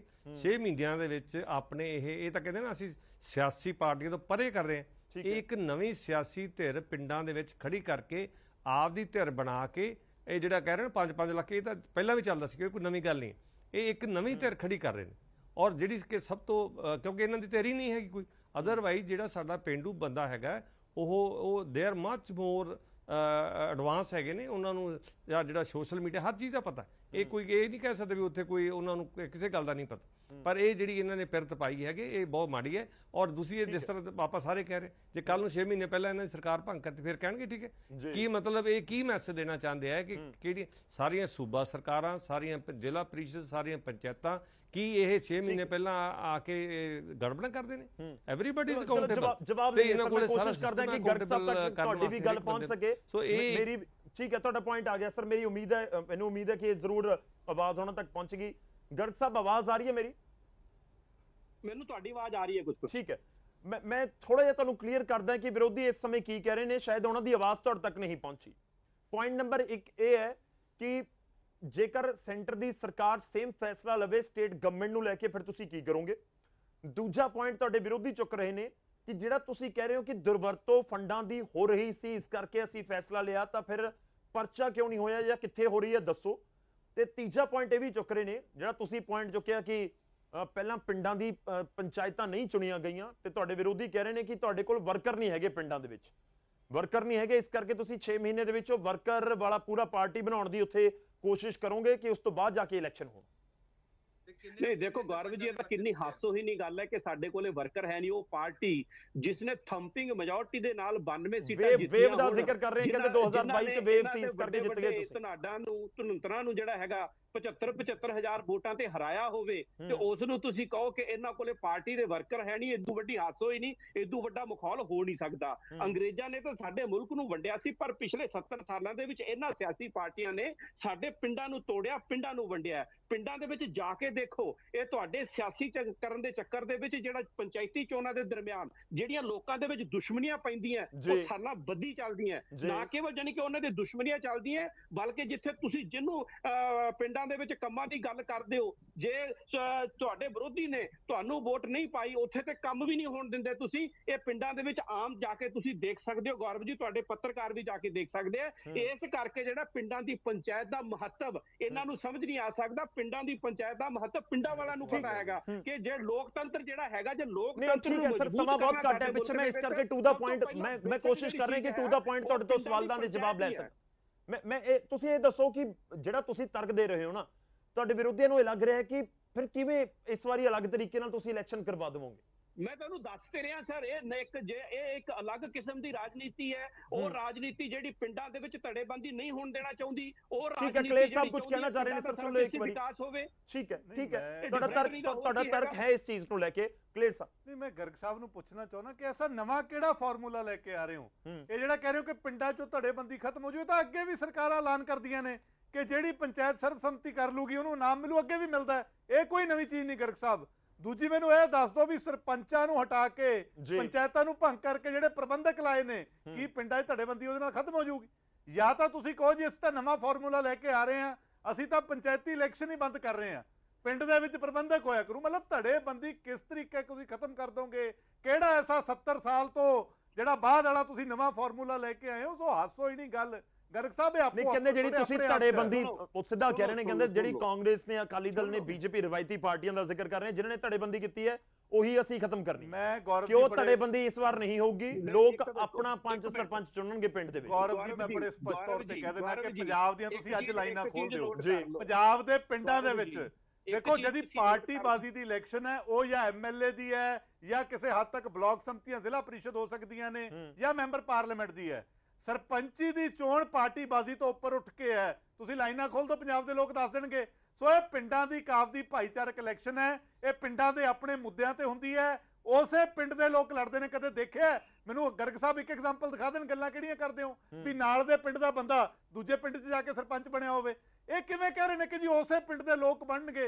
ਮਤਲਬ ਮੈਂ ਹੈਰਾਨ ਆ ਕਿ ਤਰਕ ਕੈਸੇ ਦੇ ਰਹੇ ਨੇ। ਸੋ ਘੱਟੋ ਘੱਟ ਤੁਸੀਂ ਜਸਟੀਫਾਈ ਕਰੋ ਜੋ ਗਰਗ ਸਾਹਿਬ ਜਵਾਬ ਆਵਾਜ਼ ਆ ਰਹੀ ਹੈ? ਗੌਰਵ ਜੀ ਅਸੀਂ ਸਾਰੇ ਜਾਣਦੇ ਆ, ਇਹ ਜਿੰਨਾ ਲੋਕਾਂ ਨੇ ਧੜੇਬੰਦੀ ਪੈਦਾ ਕੀਤੀ ਹੈ, ਧੜੇਬੰਦੀ ਉਹ ਤਾਂ ਖਤਮ ਕਰਨੀ ਨਹੀਂ ਉਹਨਾਂ ਨੇ। ਧੜੇਬੰਦੀ ਲੋਕਾਂ ਨੇ ਖਤਮ ਕਰਨੀ ਹੈ, ਮੈਜੋਰਟੀ ਨੇ ਖਤਮ ਕਰਨੀ ਹੈ। ਜਦੋਂ ਤੁਸੀਂ ਚੋਣਾਂ 'ਚ ਧੱਕਾ ਕਰੋਗੇ, ਸੱਤਾਧਾਰੀ ਤੁਸੀਂ ਹੈਗੇ ਹੋ, ਧੱਕੇ ਨਾਲ ਪੰਚਾਇਤ ਬਣਾਓਗੇ, ਆਪਦੀ ਸਿਆਸੀ ਪੰਚਾਇਤ ਬਣਾਓਗੇ ਤਾਂ ਠੀਕ ਹੈ। ਥੋੜਾ ਟੈਕਨੀਕਲ ਵੀ ਇਸ਼ੂ ਲੱਗ ਰਿਹਾ ਕੁਝ, ਤੁਹਾਡੀ ਆਵਾਜ਼ ਨਹੀਂ ਪਹੁੰਚ ਰਹੀ ਸਾਡੇ ਤੱਕ। ਮੈਂ ਜੀ ਦੁਬਾਰਾ ਮੈਂ ਰੁਕ ਕਰਾਂਗਾ, ਮੈਂ ਇੱਕ ਵਾਰ ਖੜਿਆਲ ਸਾਹਿਬ ਦਾ ਰੁਕ ਕਰਦਾ। ਖੜਿਆਲ ਸਾਹਿਬ, ਧੜੇਬੰਦੀ ਖਤਮ ਕਰਨੀ ਹੈ। ਦੂਜਾ ਪੁਆਇੰਟ ਇਹ ਵੀ ਕਿ ਵਾਕਈ ਤੁਹਾਨੂੰ ਲੱਗਦਾ ਕਿ 2024 ਦੇ ਇਲੈਕਸ਼ਨ ਦੀ ਕੋਈ ਪਿਕਚਰ, ਕੋਈ ਰਿਫਲੈਕਸ਼ਨ ਇਹਨਾਂ ਚੋਣਾਂ ਦੇ ਜ਼ਰੀਏ ਦੇਖਣ ਨੂੰ ਮਿਲ ਸਕਦੀ ਹੈ ਪੰਜਾਬ ਦੇ elections the? Kharial Sahib. Thank you Gaurav ji ਇੱਥੋਂ ਸਿਰਫ ਔਰ ਸਿਰਫ ਇੱਕ ਚੀਜ਼ ਝਲਕ ਰਹੀ ਹੈ, ਉਹ ਹੈ ਆਮ ਆਦਮੀ ਪਾਰਟੀ ਦਾ ਅਹੰਕਾਰ ਤੇ ਆਮ ਆਦਮੀ ਪਾਰਟੀ ਦਾ zero regard for the law of the land. ਤੇ ਆਮ ਆਦਮੀ ਪਾਰਟੀ ਦੀ ਸਰਕਾਰ ਨੂੰ ਨਾ ਅਸੀਂ ਇੱਕ ਸਵਾਲ ਪੁੱਛਿਆ ਸੀ, ਬੜਾ ਸਿੰਪਲ, ਬੜਾ ਸਰਲ, ਜੋ ਪੂਰਾ ਪੰਜਾਬ ਪੁੱਛ ਰਿਹਾ, ਸਾਰੇ ਸਰਪੰਚ ਜਿਹੜੇ ਸੀਗੇ ਉਹ ਪੁੱਛ ਰਹੇ ਹੈ ਜੀ ਕਿ ਇਹ 5 ਮਹੀਨੇ ਜਿਹੜਾ ਤੁਸੀਂ ਵੋਇਡ ਕ੍ਰੀਏਟ ਕਰ ਰਹੇ ਹੋ ਵੀ ਰਿਪਰੈਜ਼ੈਂਟੇਸ਼ਨ ਨਾ ਹੋਵੇ, ਇਹਦਾ ਫਾਇਦਾ ਕੀ ਹੈ? ਤੇ ਕਿਉਂ ਨਹੀਂ ਇਲੈਕਸ਼ਨ ਤੁਸੀਂ 15 ਦਿਨਾਂ ਬਾਅਦ, ਮਹੀਨੇ ਬਾਅਦ, 1.5 ਮਹੀਨੇ ਬਾਅਦ ਕਰ ਸਕਦੇ ਸੀਗੇ? ਉਹਦੇ ਪਿੱਛੇ ਕਾਰਨ ਕੀ ਹੈ? ਇੱਕ ਕਾਰਨ ਦੱਸ ਦਿਓ ਤੇ ਇੱਕ ਬੈਨੀਫਿਟ ਦੱਸ ਦਿਓ। 5 ਮਹੀਨੇ ਇੱਕ ਰਿਪਰੈਜ਼ੈਂਟੇਟਿਵ ਨਾ ਹੋਵੇ ਪਿੰਡ ਦੇ ਲੋਕਾਂ ਕੋਲੇ, ਤੇ ਉਹਦਾ ਬੈਨੀਫਿਟ ਕੀ ਮਿਲ ਜੂਗਾ ਉਹਨਾਂ ਨੂੰ? ਉਹਦੇ ਨੁਕਸਾਨ ਤੁਹਾਨੂੰ ਮੈਂ 10 ਗਿਣਾ ਦਿੰਦਾ ਗੌਰਵ ਜੀ। ਉਹਨਾਂ ਦਾ ਨਾ ਕੋਈ ਗ੍ਰੀਵੈਂਸ ਐਡਰੈਸ ਹੋਊ, ਨਾ ਕੋਈ ਇਸ਼ੂ ਐਡਰੈਸ ਹੋਊ, ਨਾ ਪੰਚਾਇਤ ਉੱਥੇ ਆਪਣਾ ਪਿੰਡ ਦੇ ਵਿੱਚ ਕੋਈ ਡਿਵੈਲਪਮੈਂਟ ਹੋ ਸਕੂ, ਨਾ ਵਿਕਾਸ ਹੋ ਸਕੂਗਾ, ਤੇ ਦੇਅਰਫੋਰ ਉੱਥੇ ਸਫਰਿੰਗ ਕਾਜ਼ ਹੋਊਗੀ because of this move. Number 2, 243 D ਜਿਹੜਾ ਹੈ ਨਾ ਗੌਰਵ ਜੀ, ਉਹ ਇਨਕੋਰਪੋਰੇਟ ਹੋਇਆ ਸੀਗਾ, ਤੇ ਜਿਹੜੀ ਅਮੈਂਡਮੈਂਟ ਹੋਈ ਸੀਗੀ, ਮੈਂ ਦੱਸਦਾ ਤੁਹਾਨੂੰ ਕਿ ਉਹ ਅਮੈਂਡਮੈਂਟ ਦੇ ਵਿੱਚ ਨਾ 4 ਬੜੇ ਕਲੀਅਰ ਆਬਜੈਕਟਿਵ ਸੀਗੇ ਕਿ ਪੰਚਾਇਤ ਜਿਹੜੀ ਹੈ ਉਹ 5 ਸਾਲਾਂ ਦਾ ਉਹਦਾ ਫਿਕਸਡ ਟੈਨਿਓਰ ਹੋਵੇ, 5 ਸਾਲਾਂ ਦਾ। ਇਹ ਤਾਂ ਕਾਨੂੰਨ ਸਾਡਾ ਕਹਿੰਦਾ ਹੈ, ਸਪੈਸੀਫਿਕਲੀ ਤੇ ਸਪੈਸ਼ਲੀ ਇਸ ਚੀਜ਼ ਕਰਕੇ ਅਮੈਂਡਮੈਂਟ ਹੋ ਰਹੀ ਹੈ, ਤੇ ਆਮ ਆਦਮੀ ਪਾਰਟੀ ਦੀ ਸਰਕਾਰ ਬਿਲਕੁਲ ਉਹਦੇ ਵਿਰੁੱਧ ਚੱਲ ਰਹੀ ਹੈ ਸਾਡੇ ਸੰਵਿਧਾਨ ਦੇ, ਤੇ ਪਹਿਲਾਂ ਵੀ ਚੱਲਦੀ ਆਈ ਹੈ। ਇਹਨਾਂ ਨੇ ਪਹਿਲਾਂ ਜਦੋਂ ਗਵਰਨਰ ਸਾਹਿਬ ਨਾਲ ਟਸਲ ਹੁੰਦੀ ਸੀਗੀ, ਉਦੋਂ ਵੀ ਇਹਨਾਂ ਨੇ ਆਰਟੀਕਲ 167 ਬੀ ਜਿਹੜਾ ਵਾਇਲੇਟ ਕੀਤਾ, ਤੇ ਹੁਣ ਇਹ ਆਰਟੀਕਲ ਜਿਹੜਾ ਹੈਗਾ 243 ਵਾਇਲੇਟ ਕਰ ਰਿਹਾ। ਤੁਹਾਨੂੰ ਮੈਂ ਦੂਜੀ ਗੱਲ ਦੱਸਦਾ, 243 ਕੀ ਕਹਿੰਦਾ ਹੈ ਕਿ panchayat has to shall continue, word ਜਿਹੜਾ ਵਰਤਿਆ ਗਿਆ ਉਹ ਹੈ ਸ਼ੈਲ ਕੰਟੀਨਿਊ ਫॉर 5 ਇਅਰਸ, ਤੇ ਉਹਦੀ ਡਿਸੋਲਿਊਸ਼ਨ ਜਿਹੜੀ ਹੈਗੀ ਉਹਨੂੰ ਡਿਸੋਲਵ ਨਹੀਂ ਕੀਤਾ ਜਾ ਸਕਦਾ। ਉਹਦੇ ਬਾਵਜੂਦ ਆਮ ਆਦਮੀ ਪਾਰਟੀ ਦੀ ਸਰਕਾਰ ਨੇ ਉਹਨੂੰ ਡਿਸੋਲਵ ਕਰਤਾ। ਦੂਜੀ ਵਾਇਲੇਸ਼ਨ। ਤੀਜੀ ਗੱਲ, ਤੁਸੀਂ ਇਹ ਦੇਖੋ ਕਿ ਆਮ ਆਦਮੀ ਪਾਰਟੀ ਦੀ ਸਰਕਾਰ ਨਾ time and again, Gaurav ji, time and again, basically ਜਦੋਂ ਇਹਨਾਂ ਨੂੰ ਪਤਾ ਹੈ ਕਿ ਸਾਡੀ ਗੱਲ ਨਹੀਂ ਬਣ ਰਹੀ, ਅਸੀਂ ਜਿੱਤ ਨਹੀਂ ਸਕਾਂਗੇ, ਸੋ ਉਹਨੂੰ ਸਿਸਟਮ ਨੂੰ ਹਾਈਜੈਕ ਕਰਨ ਦੀ ਕੋਸ਼ਿਸ਼ ਕਰਦੀ ਹੈ। ਤੇ ਆਮ ਆਦਮੀ ਪਾਰਟੀ ਦੀ ਸਰਕਾਰ ਨੇ ਇਹਨੂੰ ਤਾਂ ਵੀ ਕੀਤਾ ਤਾਂ ਕਿ ਅਟੈਂਸ਼ਨ ਡਾਇਵਰਟ ਕੀਤੀ ਜਾ ਸਕੇ। ਲੋਕ ਇਹਨਾਂ ਨੂੰ ਸਵਾਲ ਪੁੱਛ ਰਹੇ ਹੈ, ਸਰਪੰਚ ਇਹਨਾਂ ਨੂੰ ਸਵਾਲ ਪੁੱਛ ਰਹੇ ਸੀਗੇ, ਪਿੰਡ ਦੇ ਲੋਕ ਇਹਨਾਂ ਨੂੰ ਸਵਾਲ ਪੁੱਛ ਰਹੇ ਸੀ, ਤੇ ਕਿਸਾਨ ਸਵਾਲ ਪੁੱਛ ਰਹੇ ਹੈ, ਜਿਹਦੇ ਕਰਕੇ ਕਿਸਾਨਾਂ ਦੇ ਕਰਤੇ ਪਰਚੇ, ਕਿਸਾਨਾਂ ਨੂੰ ਦੇਤਾ ਅੰਦਰ, ਸਰਪੰਚ ਉਤਾਰ ਦਿੱਤੇ ਗਏ ਹੈ, ਤੇ ਆਵਾਜ਼ ਬਿਲਕੁਲ ਕਰ ਦਿੱਤੀ ਗਈ ਹੈ। ਚਲੋ ਖੜਿਆਲ ਸਾਹਿਬ, ਹਾਈ ਕੋਰਟ ਦਾ ਰੁਖ ਕਰ ਰਹੇ ਹੋ, ਮੇਰੇ ਕੋਲ ਸਮਾਂ ਬਹੁਤ ਘੱਟ ਹੈ, ਇੱਕ ਛੋਟਾ ਜਿਹਾ ਜਵਾਬ ਦੇ ਦਿਓ, ਮੈਂ ਚੰਨੀ ਦਾ ਰੁਖ ਕਰਾਂਗਾ। ਹਾਈ ਕੋਰਟ ਦਾ ਰੁਖ ਕਰ ਰਹੇ ਹੋ ਤੁਸੀਂ? ਮੇਰਾ ਅਖੀਰਲਾ ਪੁਆਇੰਟ ਹੈ ਕਿ ਦੇਖੋ ਸਾਡਾ ਜਿਹੜਾ ਸਿਸਟਮ ਹੈ ਨਾ ਲੋਕਤੰਤਰ ਦਾ, freedom of speech and expression, ਉਹਨੂੰ ਬਿਲਕੁਲ ਪੂਰਨ ਤਰੀਕੇ ਨਾਲ ਆਮ ਆਦਮੀ ਪਾਰਟੀ ਦੀ ਸਰਕਾਰ ਖਤਮ ਕਰ ਰਹੀ ਹੈ। ਸਰਪੰਚਾਂ ਦੀ ਆਵਾਜ਼ ਨਹੀਂ ਆਊਗੀ ਅਗਲੇ 5 ਮਹੀਨਿਆਂ ਲਈ, ਤੇ ਕਿਉਂਕਿ ਸਰਪੰਚ ਨਹੀਂ ਹੈਗੇ, ਰਿਪਰੈਜ਼ੈਂਟੇਟਿਵ ਨਹੀਂ ਹੈਗੇ, ਪਿੰਡਾਂ ਦੇ ਲੋਕਾਂ ਦੀ ਆਵਾਜ਼ ਨਹੀਂ ਆਊਗੀ। ਜਿਹੜੇ ਕਿਸਾਨ ਧਰਨਾ ਦੇ ਰਹੇ ਸੀਗੇ ਕਿਉਂਕਿ ਰਿਲੀਫ ਇਹਨਾਂ ਨੇ ਦਿੱਤਾ ਨਹੀਂ, ਕੋਈ ਫਲੱਡ ਸਿਚੁਏਸ਼ਨ 'ਚ ਕੋਈ ਮੁਆਵਜ਼ਾ ਨਹੀਂ ਦਿੱਤਾ, ਉਹਨਾਂ ਨੂੰ ਫੜ ਕੇ ਅੰਦਰ ਦੇ ਰਹੇ ਹੈ। ਸੋ ਪੂਰਨ ਤਰੀਕੇ ਨਾਲ ਆਮ ਆਦਮੀ ਪਾਰਟੀ ਦੀ ਸਰਕਾਰ ਡਿਕਟੇਟੋਰੀਅਲ ਤੇ ਤਾਨਾਸ਼ਾਹ ਬਣ ਚੁੱਕੀ ਹੈ ਗੌਰਵ ਜੀ। ਇਹ ਡੈਮੋਕ੍ਰੇਸੀ ਦੀ ਜਗ੍ਹਾ ਆਟੋਕ੍ਰੇਸੀ ਤੇ ਲੋਕਤੰਤਰ ਦੀ ਜਗ੍ਹਾ ਡੰਡਾ ਤੰਤਰ ਲੈ ਕੇ ਆ ਰਿਹਾ ਸਾਡੇ ਪੰਜਾਬ ਦੇ ਵਿੱਚ, ਤੇ ਮੈਂ ਉਮੀਦ ਕਰਦਾ ਆਮ ਆਦਮੀ ਪਾਰਟੀ ਦੀ ਸਰਕਾਰ ਨੂੰ ਜਿਹੜੇ ਸਵਾਲ ਕੀਤੇ ਹੈ ਉਹਨਾਂ ਦਾ ਜਵਾਬ ਦਿੱਤਾ। ਠੀਕ ਹੈ, ਚਲੋ ਚੰਨੀ ਜੀ, ਇੱਕ ਤੁਹਾਡੀ ਫਾਈਨਲ ਸਟੇਟਮੈਂਟ। ਸਰ, ਮੈਂ ਬਹੁਤ ਸਾਰੇ ਸਵਾਲਾਂ ਦੇ ਵਿੱਚ ਆਲੇ ਕਿ ਬਾਕੀ 2024 ਕਿਉਂਕਿ ਬੀਜੇਪੀ ਹੈਟ੍ਰਿਕ ਮਾਰਨ ਦੇ ਇਸ ਸਮੇਂ ਦਾਅਵੇ ਕਰ ਰਹੀ ਹੈ ਸੈਂਟਰ ਦੇ ਵਿੱਚ, ਕਿ ਪੰਜਾਬ ਦੇ ਮੂਡ ਦਾ ਪਤਾ ਲੱਗ ਸਕਦਾ ਹੈ ਇਹਨਾਂ ਇਲੈਕਸ਼ਨਸ ਦੇ ਜ਼ਰੀਏ, ਹੋਣ ਚਾਹੇ ਦਸੰਬਰ 'ਚ ਹੋਣ, ਦਸੰਬਰ ਤੋਂ ਪਹਿਲਾਂ ਹੋਣ, ਜਾਂ ਫਿਰ ਜਨਵਰੀ ਦੇ ਵਿੱਚ ਹੋਣ?